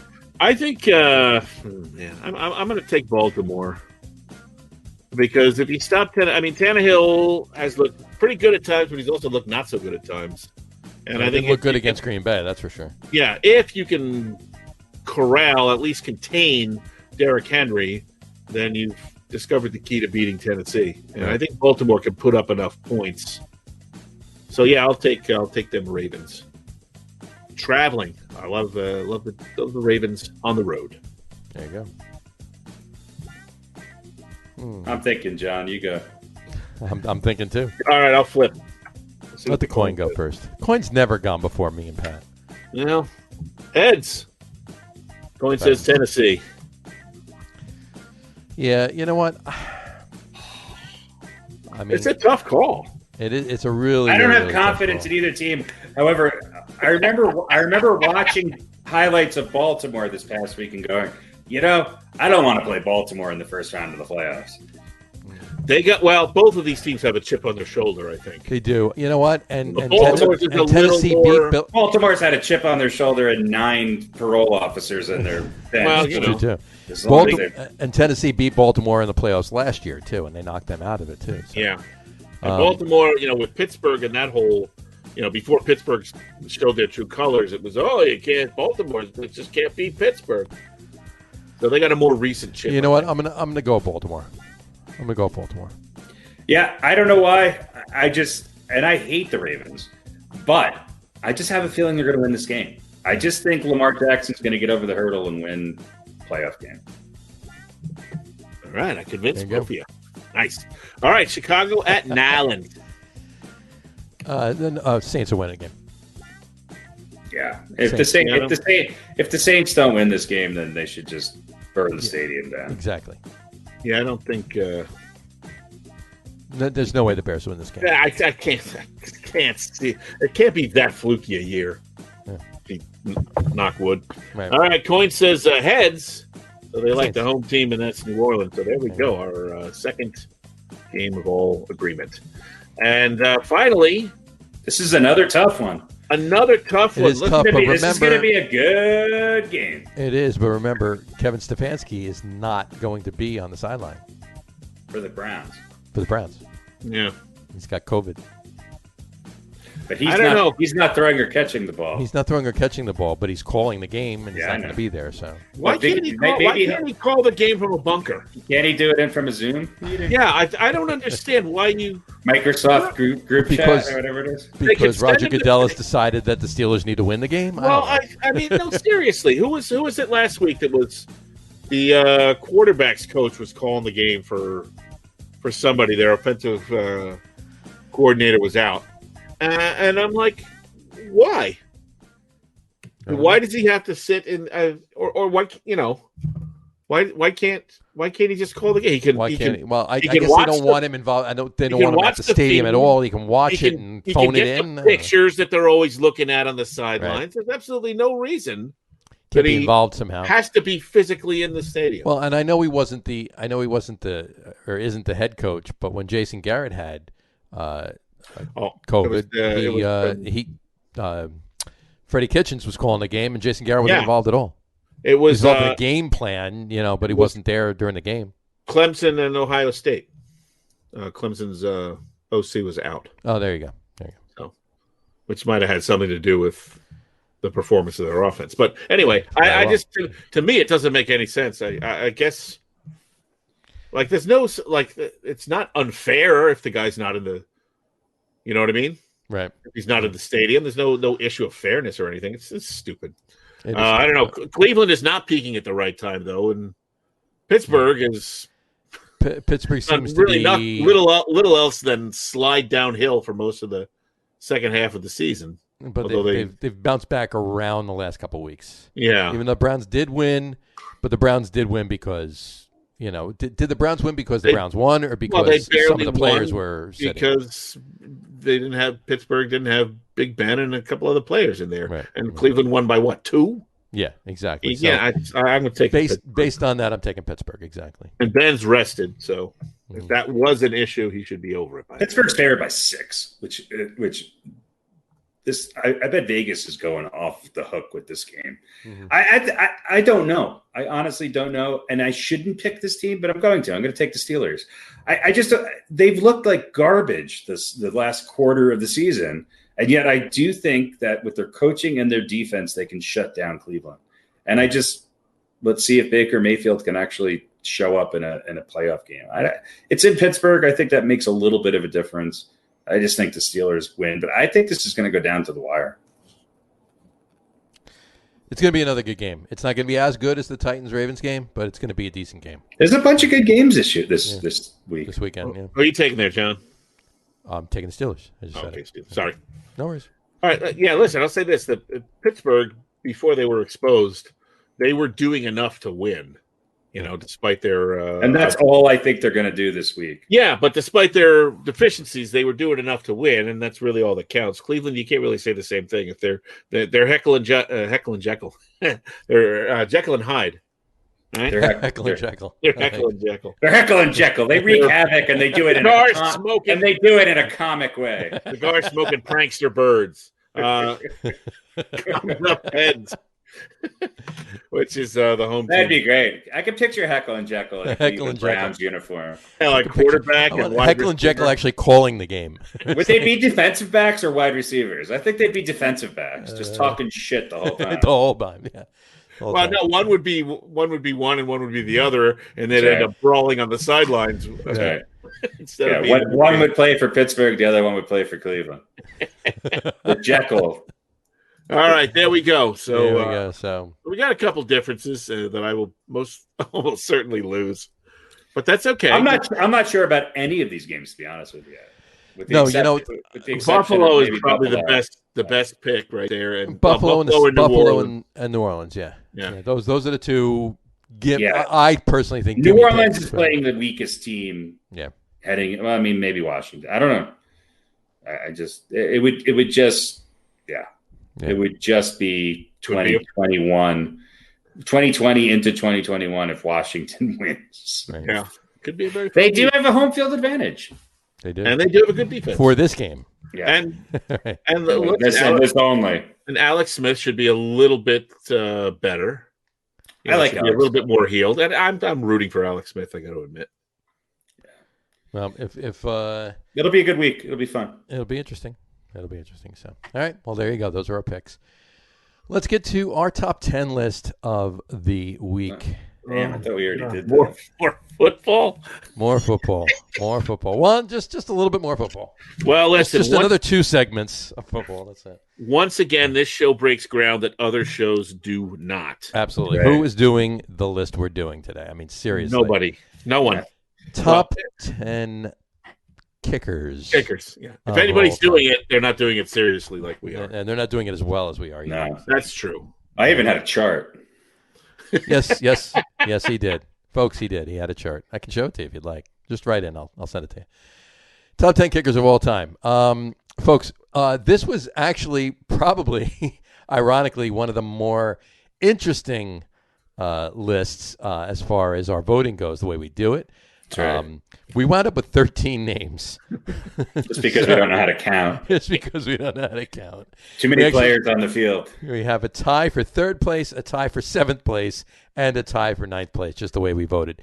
And because of the fact that there's probably not a whole hell of a lot of stats that we can talk about for each of these kickers, and the fact that kickers don't actually get a lot of stats. This list would be whittled down a little bit. That might have been a whole separate show. The kickers. We'll just do our kickers show. There you go. The kick of the kick. And they don't get the kudos that they should deserve. Some of them anyway. So we'll give all 13 of them a shot. So we're going to start with number 10, and there's no tie for 10. Just 3, 7, and 9. So we'll start with 10. Yeah, that's interesting. RadioPete, why don't you take us to number 10? Start us off. Number 10 is John Casey. Casey. I think it's Casey, not Casey. A one-time Pro Bowler. But he kicked a shit ton of field goals. Yeah. But he was a pretty darn good kicker. All right, so let's look at this. He was at a time when there's a lot of other better, not better, but more notoriety. Notariable? Whatever it is. Notariable. Look, he was 587 for 598 in extra points, which is pretty darn good. Mm-hmm. And he kicked 461 out of 563 field goals. That was just during the regular season. That was just during game 1. He was 27 and 28 for an extra points and 23 and 25 during the playoffs. So 1,970 points during the regular season, and then throw on another 96 for 2,066, I guess would be. That's a lot of points. Total points. That is a lot of points. That's a lot of points. So, and he played for Seattle and a good long time for Carolina. He was a mainstay in Carolina. And, look, he put up 145 points one year with Carolina, 130 points. These are respectable numbers. He was just a solid kicker. And that's all it takes to get to number 10 on our list. There you go. Number 10, John Casey or Casey. John Casey or Casey. Whichever you prefer. Harry, why don't you take us to number 9B? 9B. 9B is Jon Stenerud. What's for dinner? Jon Stenerud. It's a Hungarian dish mixed with boiled potatoes and peas. There you go. Cooked in an iron pot over an open flame. I mean, Jon Stenerud was really one of the first dedicated place kickers. He wasn't, he wasn't going in the game as a linebacker. That's for sure. No. He went to Montana State University on a ski jumping scholarship. Okay, obviously born in Norway. This guy was, I don't know, like as a really young kid, when I think of a kicker, for some reason, this is the guy that pops into my head. Look at the picture. I mean, does he even have a face mask on there? I don't know. he really was one of the first dedicated kickers, and I think he hit like 70-something% of his field goals during his first 3 years, when the average in the NFL was like 50%. So he wound up with almost 1,700 points for his career. He had a 67% field goal accuracy, and he was just one of the originals. He's one of the first guys that you think of when you think of field goal kickers. And he's a Hall of Famer. He's a Super Bowl champ. He won the Super Bowl. Who did he win the Super Bowl with? Kansas City. Yeah. And so, I mean, he was around a long time, and he was part of the NFL's 75th anniversary and 100th anniversary all-time team. He was a 4-time Pro Bowler and 4-time first-team All-Pro. One of the OGs in a lot of ways. Jon Stenerud. Number 9B. I'll take number 9A. Number 9A is Mr. Jason Elam. Jason Elam does not have a middle name of record anyway, so I can't give you that. So I apologize for any of the middle name searchers out there. He was drafted in the third round of the 93 draft with the 70th overall pick by the Denver Broncos. Obviously, he played most of his career with the Denver Broncos. He last 2 years he went to Atlanta. There's a debate out there whether or not he's the greatest Bronco of all time. With I'm making that up. There's debate out there. There's debate about a lot of things. There's people debating that the world is not round. This is true too. So this is true. But he was a 3-time Pro Bowler, 3-time second-team All-Pro, 2-time Super Bowl champion with the Broncos. He's in the Broncos Ring of Fame. He's a member of the Broncos 50th anniversary team, and he made 436 field goals. Out of 550. So he did his field goal percentage is 80.7. So that's a pretty damn good number. His longest field goal, second longest of all time, 63 yards. And he scored just shy of 2,000 points. He scored 1,983 points. He's definitely one of the most prolific kickers of his era. His point after tries were a little bit higher a percentage. They were 99.4%. So he only missed a couple of point afters in his entire career. So really great kicker. There he is, number 9B, Jason Elam. Radio Pete, why don't you bring us to number 8? Let's talk about number 8, who's goes by the name of Matt Stover. Mr. Stover. Which is a great name.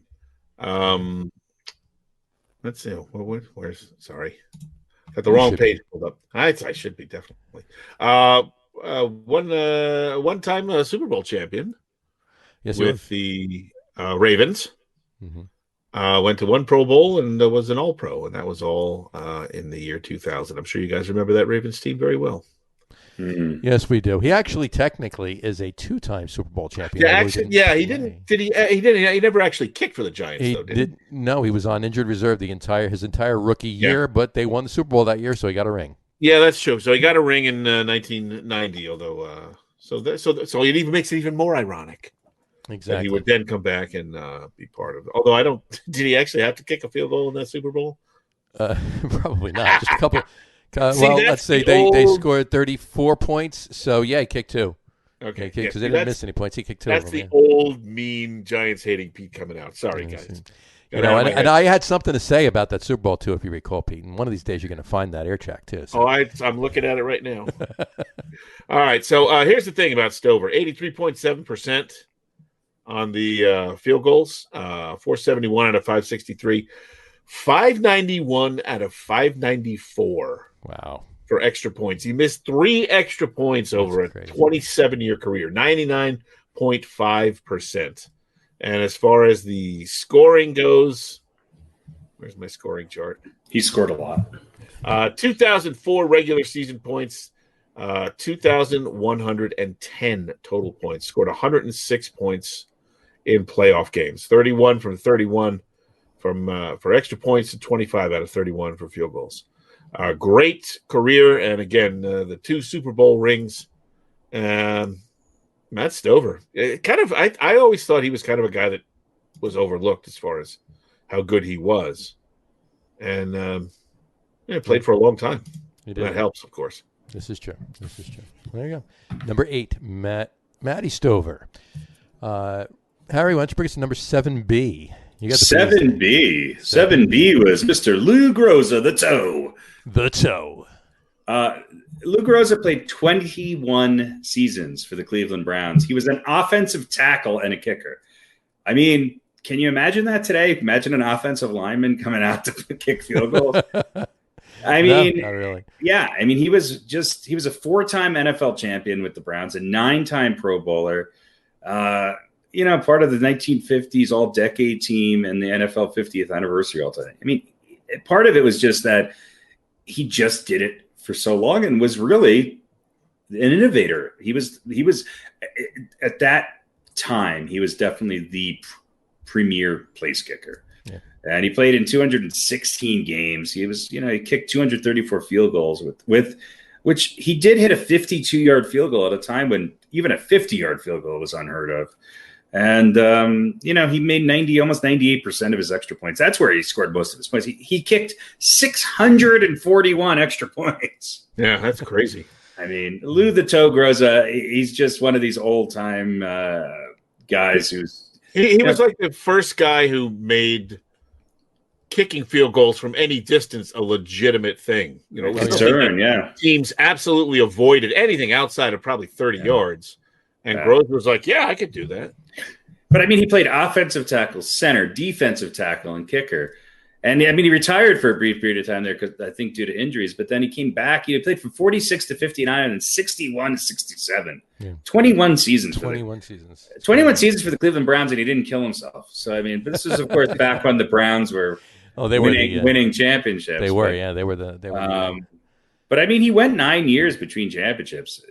Won a bunch in the 50s and didn't win another one until 64. Mm-hmm. Just one of those guys. It's nice to see a guy wearing a number 76 kicking field goals. Right. Yeah. Exactly. And the Lou Groza Award is given out to the college football's top place kicker every year too. So, right. And there's that too. So, yes. There you go. All right. There you go. Number 7B, Lou Groza. I will do number 7A. Number 7A is Mr. John Carney. Mr. John Michael Carney. There you go. There's a middle name getting in there for you. John Carney went undrafted in 1987. Cincinnati Bengals picked him up, but he never made the team. He was on the offseason and he practice squad. Bucks picked him up, though.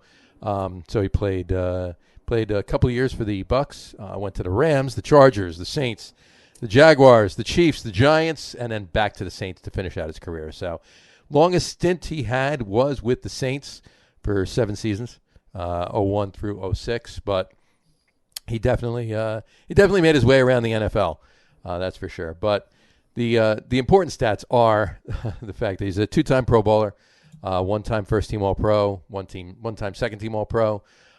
He's a Super Bowl champion in Super Bowl 44, and that would be with the New Orleans Saints, obviously. Was it with the New Orleans Saints? Yeah, it was the Saints when he came back to the Saints. Yeah, and then he's got a couple other accolades with the Chargers, though. I'm sorry, he did kick the Chargers with the Chargers a little bit more than he kicked with the Saints. A couple more years. I did miss that. I'm sorry. I apologize for that. He's a Chargers all-time leading scorer. So there's that, and he's a member of the 50th anniversary and 40th anniversary team for the Chargers, and a member of the Saints Hall of Fame. So there you go. There's a bunch of accolades for 2 teams, but he made 478 of 580 career field goal attempts with an 82.4% completion rate, if you will, and he made 628 of 638 extra points. So he only missed 10, 98.4%. Good guy, like I said, journeyman, if you will, for some of his career, but stints with the Saints and the Chargers got him, at least one of them got him a Super Bowl ring and a bunch of other accolades. So there you go. Number 7A, John Carney. Pete, why don't you bring us to number 6? All right, number 6. Now, maybe a little bit. Have we had any other Current? active players that have made any of our top 10 lists? I don't think so, right? Nope. Yeah.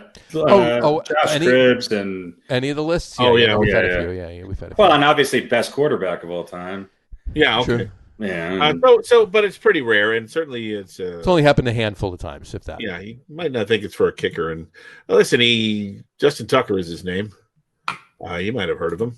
He's with Baltimore since 2012, 4 times an first team All-Pro, 3-time Pro Bowler, got a Super Bowl. And again, he is really probably in the midst of his career with 8 or 9 seasons under his belt, but he's pretty darn good. He's 291 for 321. That's 90.7% accuracy on field goals, and that is the best of all time, I think. And he's missed 4 extra points, 350 out of 354, and that's 98.9. So he's, as far as, being at 350, he's a little more than, let's say, halfway towards your, 600 mark, if that's kind of where you say, wow, that's an awful lot. I guess kicking probably 500 extra points is, you would say that's an awful lot of extra points. So, so again, he's, hasn't been around for all that long, but a little bit longer. I think he belongs on the list. He kind of gets past the Koufax rule. He's got 1,223 regular season points and 58 playoff points. So do the math there, 1,281, I think, which is a lot of points for only being in the league for 8 seasons, I guess.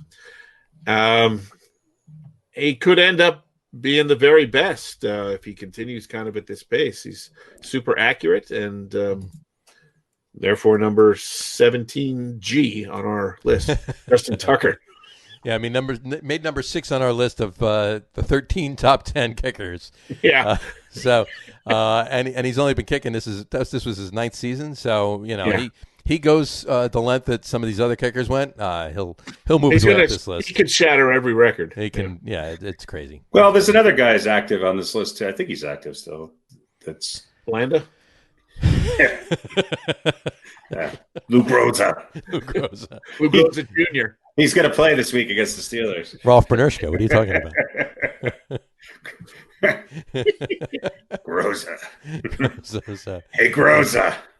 Who's the other one you're talking about? Oh, that would be Gostkowski. That would be Gostkowski. That's just true. Who's got a lot more points. Yeah, we'll get to him. So number 6 was Justin Tucker. Harry, why don't you introduce number 5 to us? I could be wrong, but is number 5 the first person to show up twice on one of our lists? Nope. Okay. we had one last week. Okay. One of your favorites. One of your favorites. That's right. And we give special mention in this kickers list to Deion Sanders. So, right. Yes, Deion Sanders. Number 5 is George Blanda, who played for 26 seasons in the NFL. He was a quarterback and a place kicker.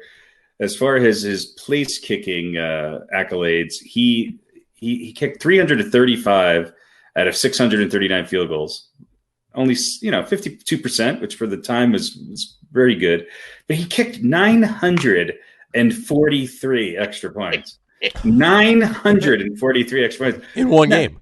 In one game, yeah. I mean, it's all. They didn't even score touchdowns. He just kept. He was just down the other end of the field kicking extra points. Kept kicking this.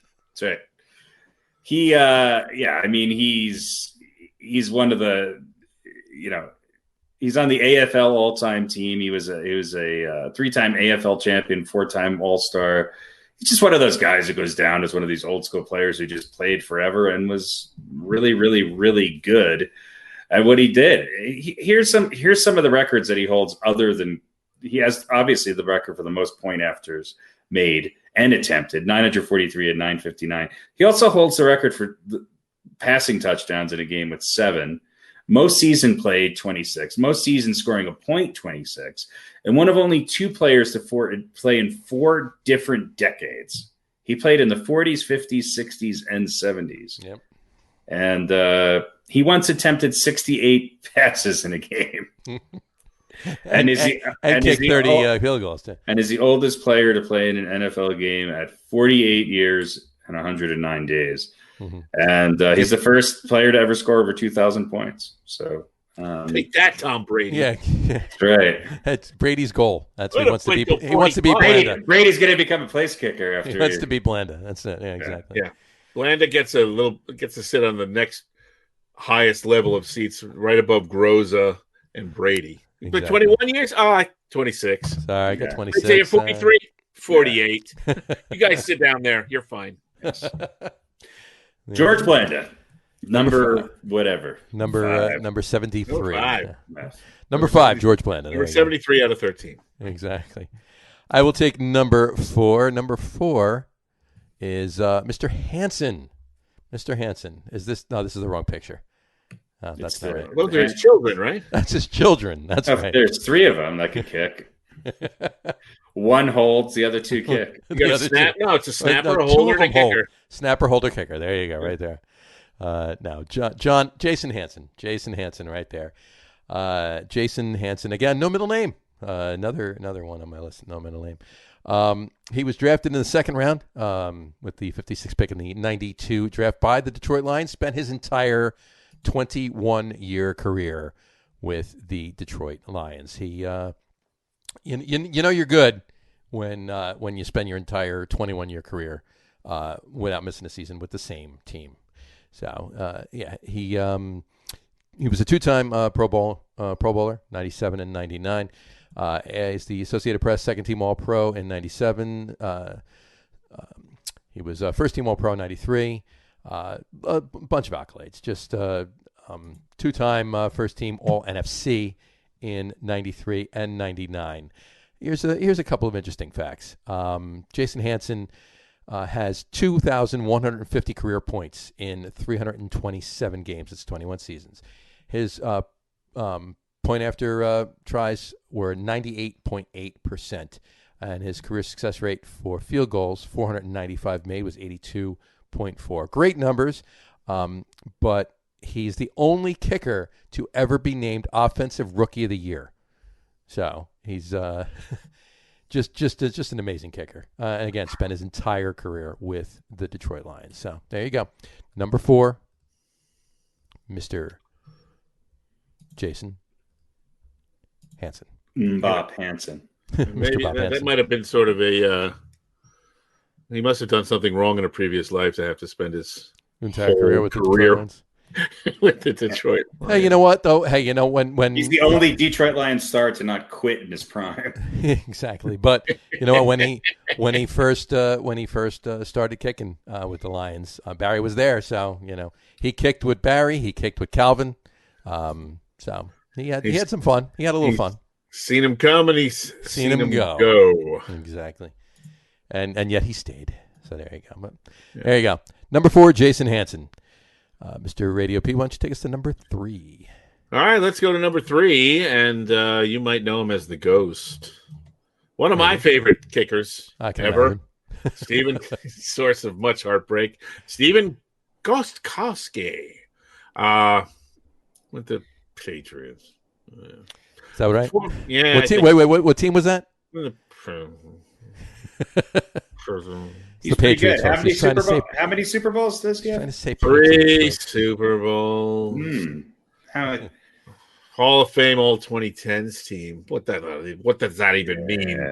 4 times to the Pro Bowl and 2 times an All Pro. What is an All Pro? I mean, remember those Justin Tucker stats? How does Gostkowski compare to Justin Tucker? Okay, well, Tucker, listen. Well, Gostkowski's been playing longer. I mean, that's a little bit, given, right? but yeah, you know. Listen, this guy could easily end up the greatest ever.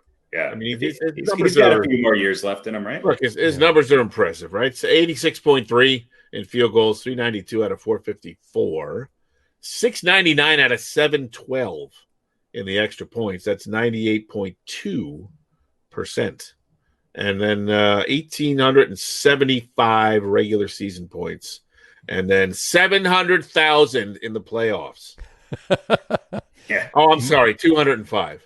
So 2,080 points scored, and he's not done yet. He's in his, 1, 2, 3, 4, 5, 6, 58th season.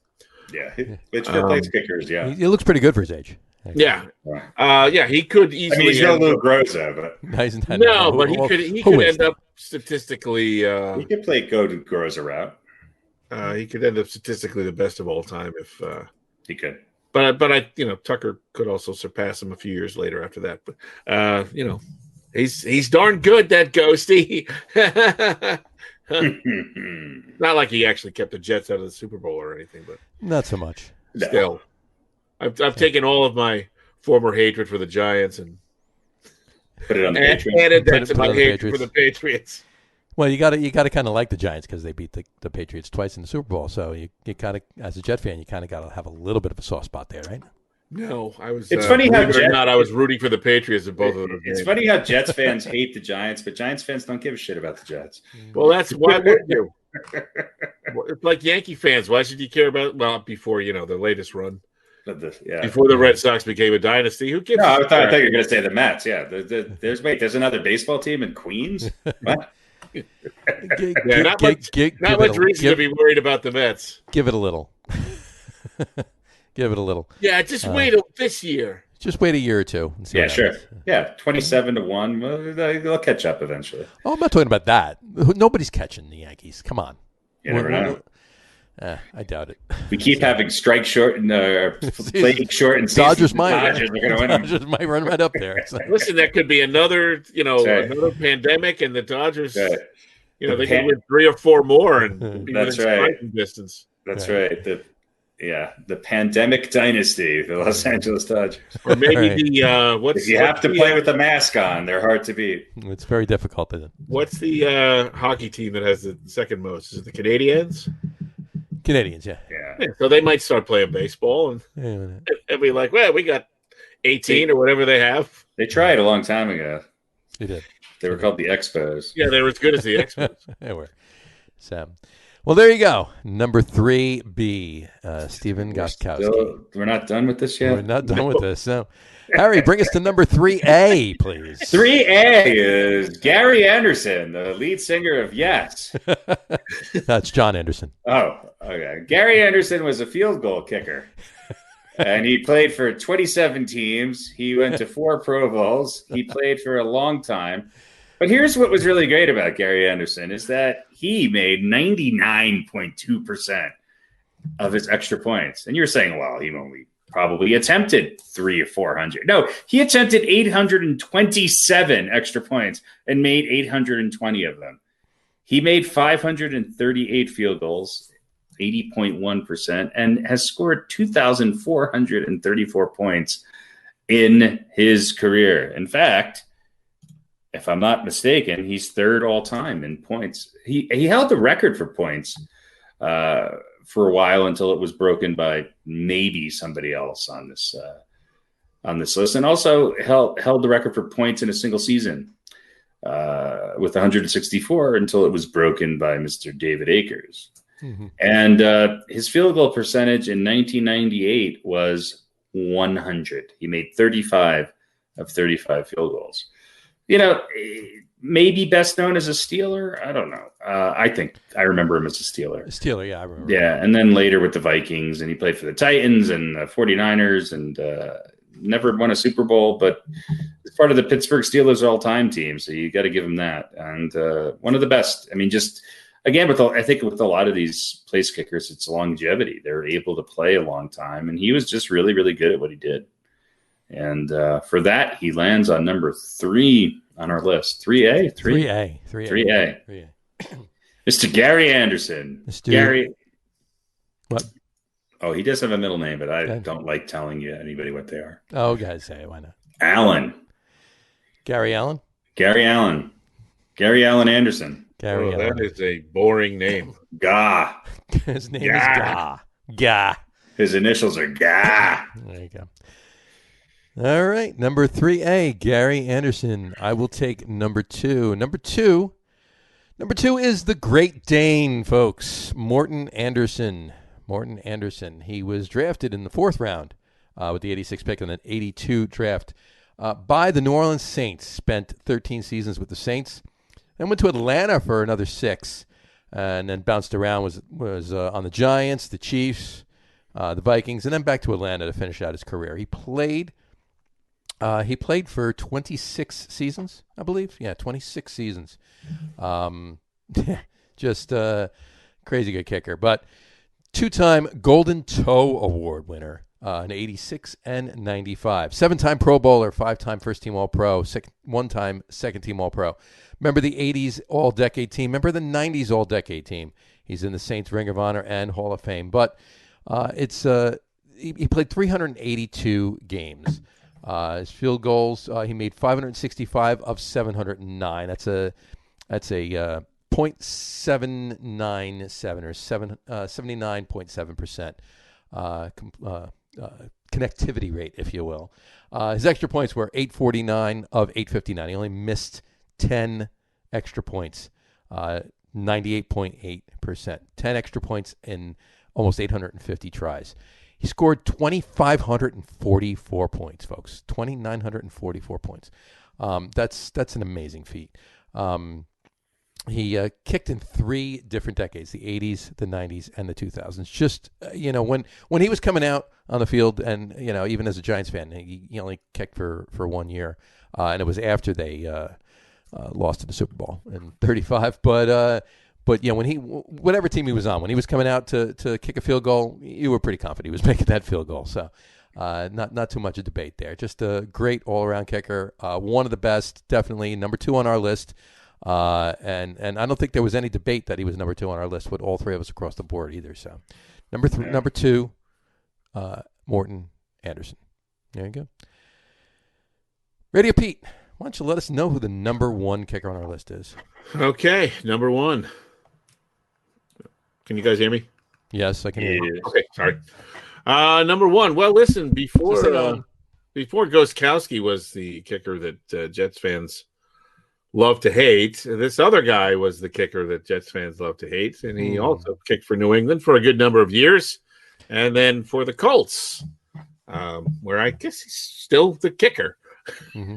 Yeah. And the Jets, us Jets fans learned to hate him with the Colts almost as much as with the Patriots, and that's, of course, Adam Vinatieri, who,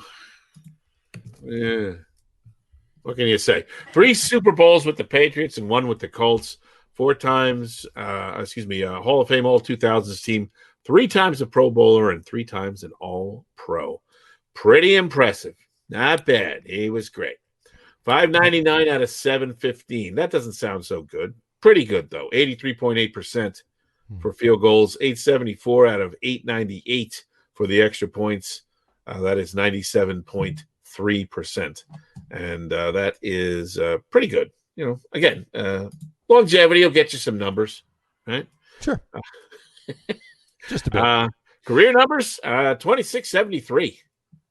That's crazy.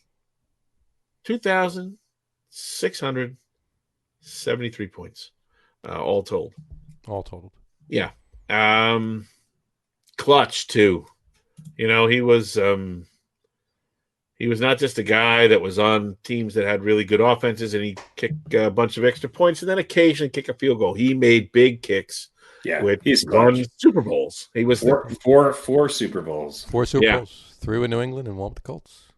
And he's the all-time leading scorer in NFL history. Yeah. Yes, so there you go. I guess that's why he's number 1. And he kicked a crazy snowy field goal in what was the nickname of that one game?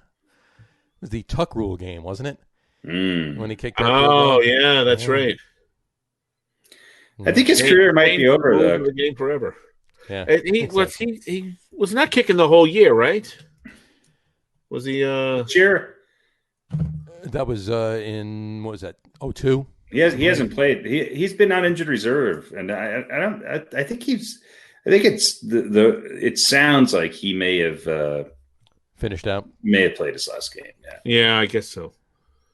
I guess technically he's on the team, but he's not actually kicking. Technically he's on the team, but yeah. So he's so if the Colts win this year, he'll Matt Stover his way to a fifth Super Bowl ring. That's right. That's right. Good for him. Yeah, Love that guy. Because hey, you know, and Was he a consensus number one for all of us? Oh, you didn't have him as number one, did you, Pete? Pete had him as number 3. 3. No, 2, right? No, 2, I think. 2 or 3. Yeah, 2 or 3. I don't know. Yeah, the Colts kicker right now is a man that's destined to get on this list one day, and that's Rodrigo Blankenship. Mm-hmm. One of the best names. Absolutely. Yeah, Absolutely. yeah. That's a list we might have to do. Is best names. Best names in football. Now we might need more than 13 for that. Well, let's just do best place kickers names of all time. You know, exactly. It's hard to beat Jan Stenerud, Rolf Penerska, or what was it? Blankenship. Rodrigo Blankenship. Rodrigo Blankenship. Yeah, he took over for Adam Vinatieri. So yeah, there you go. There you have it. So there it is in a nutshell. And there it is in a nutshell. A riveting top 13. A riveting top 13/10 kickers. Top 13 of our top 10. 13 of our top 10 kickers. With number one, punters next week. Punters next week. With number one being Adam Vinatieri. Oh I've been working on the punters list for 3 weeks. I can't get it down to less than 15. Yeah, I know it's hard. It's very difficult. I can't name 3. I think I can name 3. Yeah. So we'll see. All right. Well, none of whom are actually playing right now. Not at all. Of course not. No. 3 guys who played like in the 70s. Wasn't George Blanda a punter too? George Blanda was a punter. Yeah, all right. So 4. There you go. All right. All right. Well, that brings us to our other football, our final football segment of the night every week. Old Balls. Old Balls. This week's Old Balls recipient is none other than Mr. Tom Dempsey. And, you know, I guess when I think of place kickers, I think of Tom Dempsey because he held the record for the longest field goal forever, it seemed like. Forever, absolutely. Yeah, he kicked a 63-yard field goal in 1970 against the Detroit Lions for the New Orleans Saints at Tulane Stadium. And, you know, he wasn't the best place kicker of all time, but he did hold the record for the longest kick. And he was an interesting guy in that he was born with no toes on his right foot. He had a special shoe made. You look at the picture right there, you can see it. Yeah. And, you know, he was also, I believe he was missing most of his fingers on his right hand. His right hand too, yeah. He's kind of a big dude, 6'2", 260, you know, and he was still kicking with the straight on style that was starting to become less and less popular with the implementation of a lot of people kicking soccer style, which you see, you know, all over the place this day. I guess, you know, it just seemed like it was one of those records that was never going to be broken. And it was by 1 yard, but he held that for forever. And I just think for that and for what he was just a unique individual. He made one Pro Bowl. He's in the New Orleans Saints Hall of Fame. He did play for a bunch of teams, played for the Chargers, the Saints, the Eagles, Rams, Oilers, and Bills. But I think, you know, for setting that record for as long as he did, people who were at that game just said it sounded like a rocket was being shot out when he kicked it. And unfortunately, he died earlier this year from COVID. And so he's the first person, I think, on our list to die of COVID, which is sad. But 73 years old. So, I mean, sounds like maybe his health went downhill pretty quickly there. But Tom Dempsey, I don't know. I just think he's one of those guys who I think that 63-yard kick is sort of legendary. And for that, he is this week's recipient of the Old Balls. Yeah. Old Balls. There you go. And yeah, when you think of kicking, yeah, absolutely. Like you wouldn't look at him and go, "That guy's an NFL kicker." No. Who held the record for the longest kick for how many years? For 40 years, 40-something years. Years, and yeah, 40s, probably 30-something, 40 maybe, yeah, somewhere in there. Mm-hmm. Yeah. But what year did he kick it? I don't know. 70. 1970. Yeah. Okay. Yeah. So Elam tied it in 98. So we got 28 years. Janikowski then tied it in 2011 and David Akers in 2012. So not quite 40, but still 28 is a long time. Yep. Well, and he held it for 42. That was 42. and it was a game-winning kick. Graham Gano, I guess, also kicked a 63-yarder in 2018. Those are the two longest game-winning field goals. There you go. But Akers beat it in 2012, so that's 42 years. So nobody beat it until Akers kicked a 64. Right. Oh, right. No, Matt Prater. Matt Prater. Yeah. In 2013. 13, yeah. So 43 years. Yeah. But I guess you would think, again, it's such a long way to kick a football. Mm-hmm. But you would think with advancements in the game and advancements in shoes and all this, like you'd think they'd be kicking 70-yarders. Right? I thought Elam would have done it when he was with the Broncos, especially because of the air in Denver. The air in Denver, and plus Elam was just a monster kicker, but never happened. Hey, I mean, if I do recall, the 63-yarder that Elam kicked looked like it would have been good from like 67 or 68, though. Yeah, it did. It didn't just make it over the crossbar. It was through before it came down. So. Yeah, so I mean, and I remember when he didn't kick it because he didn't have the chance. And I remember when Elam lined up for that kick, I remember the announcer saying they thought it was going to be 64, but it wasn't. It was technically 63. Right. Yeah. There you go. So yeah, he held it. He held that. Dempsey held that for 43 years. 43 years on the record. So and there you go. That's our old balls for this week. And that's enough kicker talk for the rest of our lives. Well, there you go. All right. Why don't we leave football finally for tonight, and let's get into some other stuff. There's a couple things going on in Hot Stove. Are the Jets going to sign anybody? I mean, the Jets. The Mets going to sign anybody? Is anybody going to sign anybody? Yeah, it's a weird dance everybody's doing right now. Big weird dance that everybody's doing. Yeah, I mean, they're interested in Brad Hand. They're talking to Brad Hand now. I think they're gonna wind up making a move for Hand. Liam Hendricks was also mentioned. He just met with the Blue Jays the other day, and the Blue Jays actually offered Springer a 5-year deal. Blue Jays are in the mix with a lot of people. They're rumored to be talking to LeMahieu too. Well, they offered Springer a 5-year deal, but it's a lot less money than he's going to take. So yeah. I think they just offered it because they wanted to make the appearance that they wanted to offer it. But from what I hear, what all the pundits talking about and everything else, the Mets are the number one team to get Springer. Whether they actually do wind up signing on the dotted line with him or not, remains to be seen. We'll find out. We'll cross that bridge when we come to it. But right. It looks like a foregone conclusion. Eventually, at some point this offseason, when things start to shake out, Springer's going to be on the Mets. So that'll be a good pickup. Yeah, there you go. And they just announced their full coaching staff too. It's pretty much everybody from last year, and they added a couple other pieces. But Hefner's back, and rightfully so, because Hefner worked with Trevor May, so he's gonna.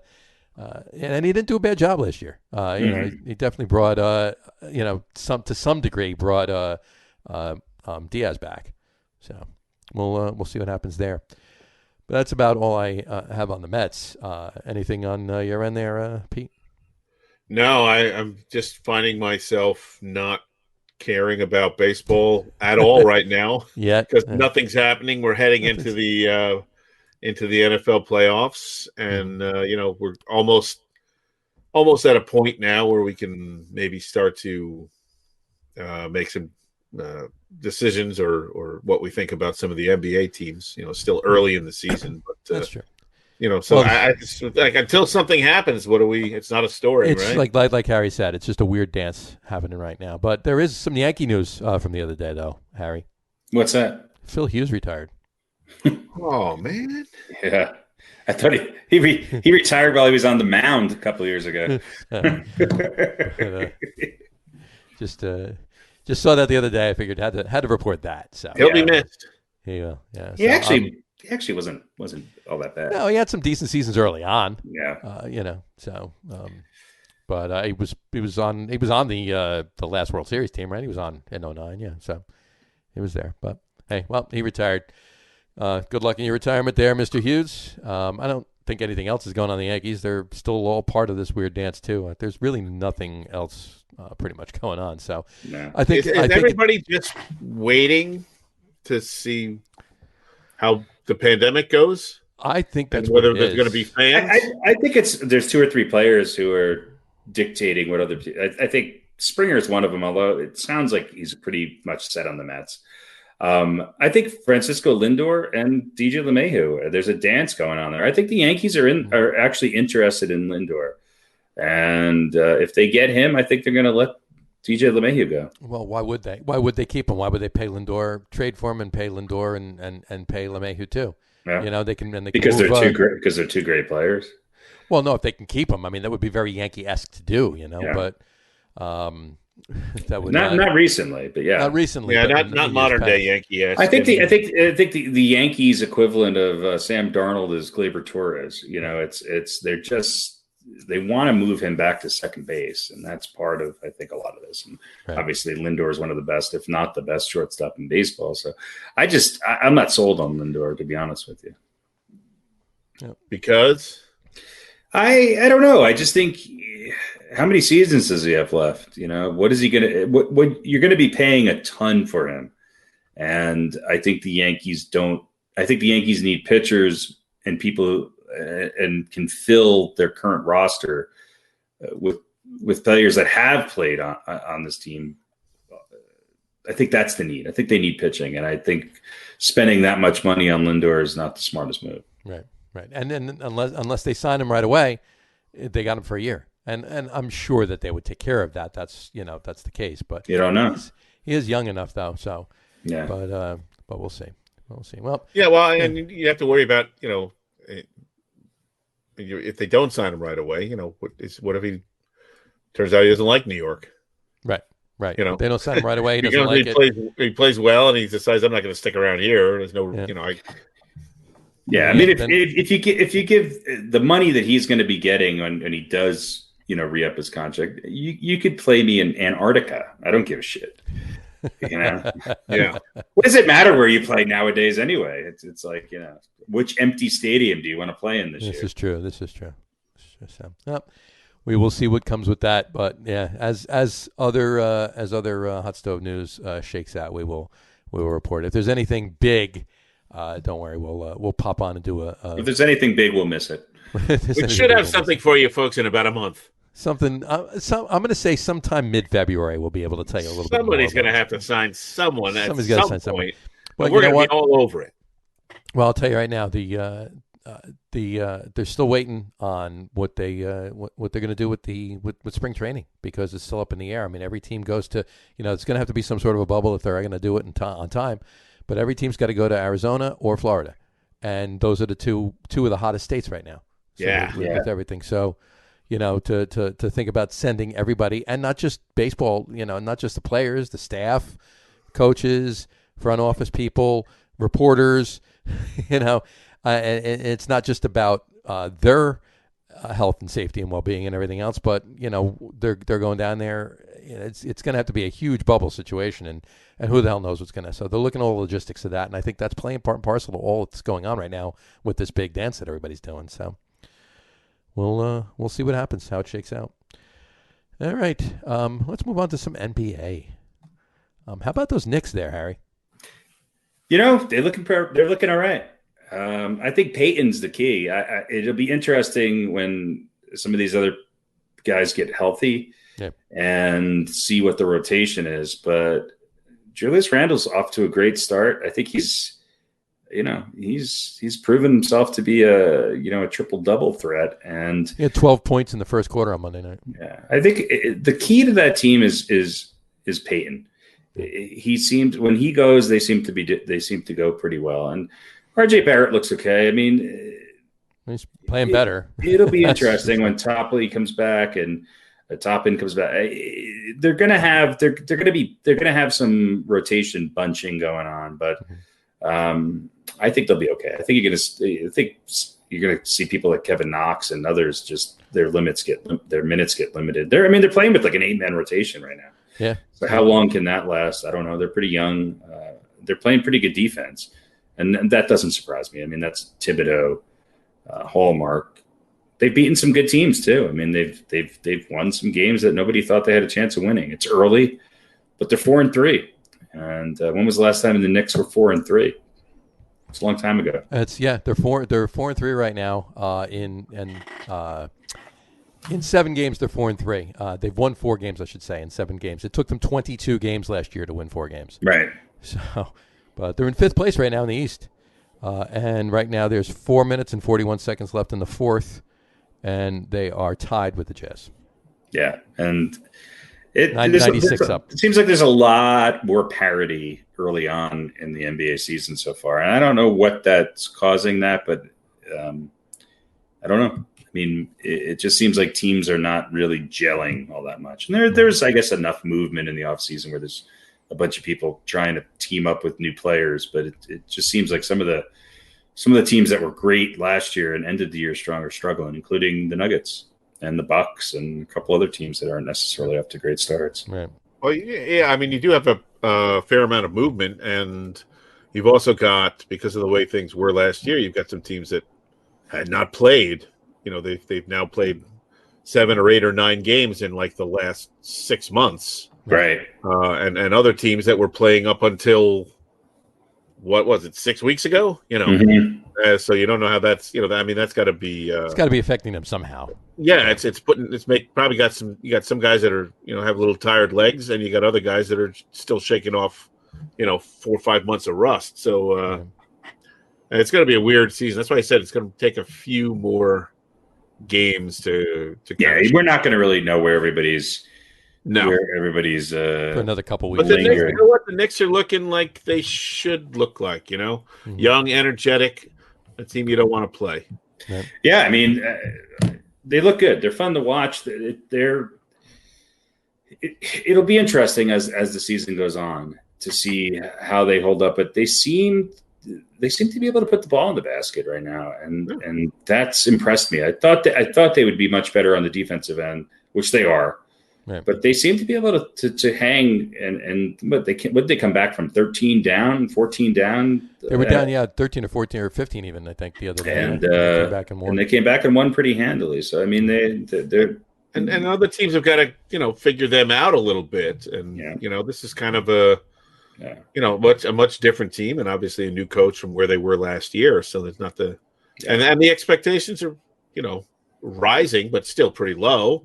Right. You know, so they're gonna get, if they continue to look, if they're close to 500, they're going to continue to get respect, and the teams are going to plan for them a little better, get to know them a little better. But they're doing everything right so far. They can end. I mean, if they could be a 500 team, then I mean that'll put them on the bubble again in the playoffs. Yeah. So even if they come out 5-6 games under 500, it's such an improvement. To go, what they have last year, 17. Yeah, it was 17 wins. Yeah, I mean it was a shortened season, but still, yeah. But you know, to extrapolate the numbers out, you know, to get close to 500, no matter how many games you're playing, whether it's 60 or whether it's 82 or whether it's 50. You know, to get close to 500 instead of being, you know, or 30 games under is a huge improvement. Yeah, I mean, to be at it, you know, to be tough, to play good defense. That's the foundation you want. Then you get some of those big names in. You know, you have a reason why some of those guys want to come to New York again. We'll see. I mean, that's really the big thing. It's who is going to? Are they going to be able to get any free agents? And fielding enough of a decent team. With a good fun upside to attract somebody to come here to put them over the edge. Yeah, I mean the Sixers are off to a good start. Orlando, real good. You know the Hawks are only 4-3, but offensively they are looking that's who the Knicks beat. Yeah, I mean the Knicks beat the Hawks, the Bucks, I think the Pacers, and somebody else. I mean they've beaten. The teams they've beaten have all been teams with a winning record. So I mean, and the Hawks just put a beat down on the Nets the other night. Yeah, they put up like 140 points against. Trae Young is he's one of the best. That is he's. I think you give him another year or two, he's going to be an MVP. He's going to be in the MVP talk. Yeah, and give him a little bit of help and and they've got some good young players on that team. Yeah, they do. Well. Flip it over to the Nets with KD out. They kicked the crap out of the Jazz last night. Yeah. They're up and down. They're all over the place. I mean, Jared Allen at center though that worked out well. Last night. So, but Nash is given given him some good defense to work with. So we said at the beginning of the season they got a lot of things to figure out. How everybody's going to fit together, how the new coach is going to operate. Right. And they're inconsistent, but certainly the talent is there. That's it. The talent's there, but they're inconsistent. I'm surprised for both teams. I'm surprised that the Knicks are playing, and knock on wood that they're playing as decently as they are. I'm pleasantly surprised, obviously, and it's nice. And I'm also surprised that the Nets aren't a little bit higher than they should be. I think the Nets should be more than a 500 team at this point. Right. But look, they started off hot and won 2 games, and everybody went, "Holy cow! Here's your Eastern, champions." I mean, that's what the media does, right? Sure. You win a couple games and you're the champion, and then you come back down to earth and right, kind of show who you really are, which is not necessarily who they're going to be. No, and they lost a big part of that team. They lost their point guard. Dunwhiddle, whatever. Dinwiddie, and whatever his name is, and I think he's a big part of that team. And then, look, I think how is the NBA? How are they going to? They need to get back in a bubble. I mean, Durant has COVID, right? Is that why he's out? Yeah. It's just. I mean, I don't know how they're going to make it through an entire NBA season with these guys. I mean. It's going to be the experiment that fails. Yeah, they're not going to. The answer is they're not going to make it unless they can really get everybody vaccinated and get them up to speed. I just don't see it happening. It just seems like NBA players are maybe not the best people to trust with social distancing. Yeah, you would think, but or you wouldn't. Yeah, you would think, but. Why? Just because there's a story about one of them? Just because they're social distance at a strip club? Doing something stupid every single week? Yeah. Well, look at it. Look, if the Knicks end up a 500 team, we'd be surprised, right? Pleasantly surprised. If the Nets end up a 500 team, that would also kind of be a surprise. Be a surprise, assuming the injury bug doesn't kill anybody, or exactly, it kind of evens out. Right. So so far both teams are kind of surprising. I mean, the Bucks are only 4-3. I mean, and the Raptors have gotten off to a really bad start. Yeah, they're 1-5. Yeah, I still think I'm for some reason I'm still leaning. Watching a little bit of what they've been doing, I'm still leaning towards the Bucks. But hey, you know what? I think it'll be the Bucks in the Heat. I do think that Indiana's it's going to be much better. I think Orlando looks pretty darn good, and the Sixers look like they could maybe live up to what everybody's been thinking they should live up to. Right. So we'll see. Yeah, and the Bucks have to learn how to play with. It's not just Giannis and some other guys. Right. Brogdon was a guy they should have held on to, but they brought in Drew Holiday. So again, you got to fit these pieces together, and everybody's got to learn what they do and how to do it, and what they don't do, and make adjustments. And those, we're only 8 games into the season, so. Yeah, and like you said, there's so many, losing major players, and even if it's just 1 or 2 guys, it takes a while for that chemistry to work, and it just seems like there wasn't much of a preseason for them to sort of navigate. Right. Yeah. Well, there you go. Well, listen, in another 10 games, we'll have a much better picture, or at least a somewhat better picture of where things are. And listen, you still got the whole Harden thing, that's still happening. And who knows? I mean, wherever he goes, that's going to change things drastically. Sure. The Rockets don't look very good, that's for sure. No, they don't. Well, each week we're gonna know a little bit more. So we'll check it out and report back, and we'll keep an eye on it, and we'll keep everything will remain interesting. So we should see pretty much where everybody is by. I would say about 20 games in. Yeah. And we should have a pretty good sense of, where it's all who's good and who's not. Yeah. So we'll see. All right. Really quick, a little first time I'm throwing this one up there. Oh my goodness! I was just about to say hockey. Anyone? Hockey, yeah. What's that? Rangers open training camp on Monday. So that's pretty much all I have to say. They've got the curse. Hockey, They've got the curse of Dolan too, though. Yeah. It doesn't seem to affect them quite as bad. It doesn't. It doesn't because he's hands off with it. And He knows nothing about hockey. he knows nothing about. He doesn't know hockey. much about basketball, but he thinks he knows more about basketball. Right. Hockey, he doesn't. Yeah. No. Who's going to win? Who's going to win the NHL championship this year? I don't know. Well, The Detroit, the Chicago, Lightning again. the Lightning again. That's not a bad pick. Yeah. I mean, look, I Rangers South. I hope the Islanders continue to build on what they Islanders should be did good. last year. Islanders That was a fun. Rangers could be in the mix too. Rangers aren't far off. I mean, I don't think they're going to win. I don't think they're going to win the cup this year, but they're not far off.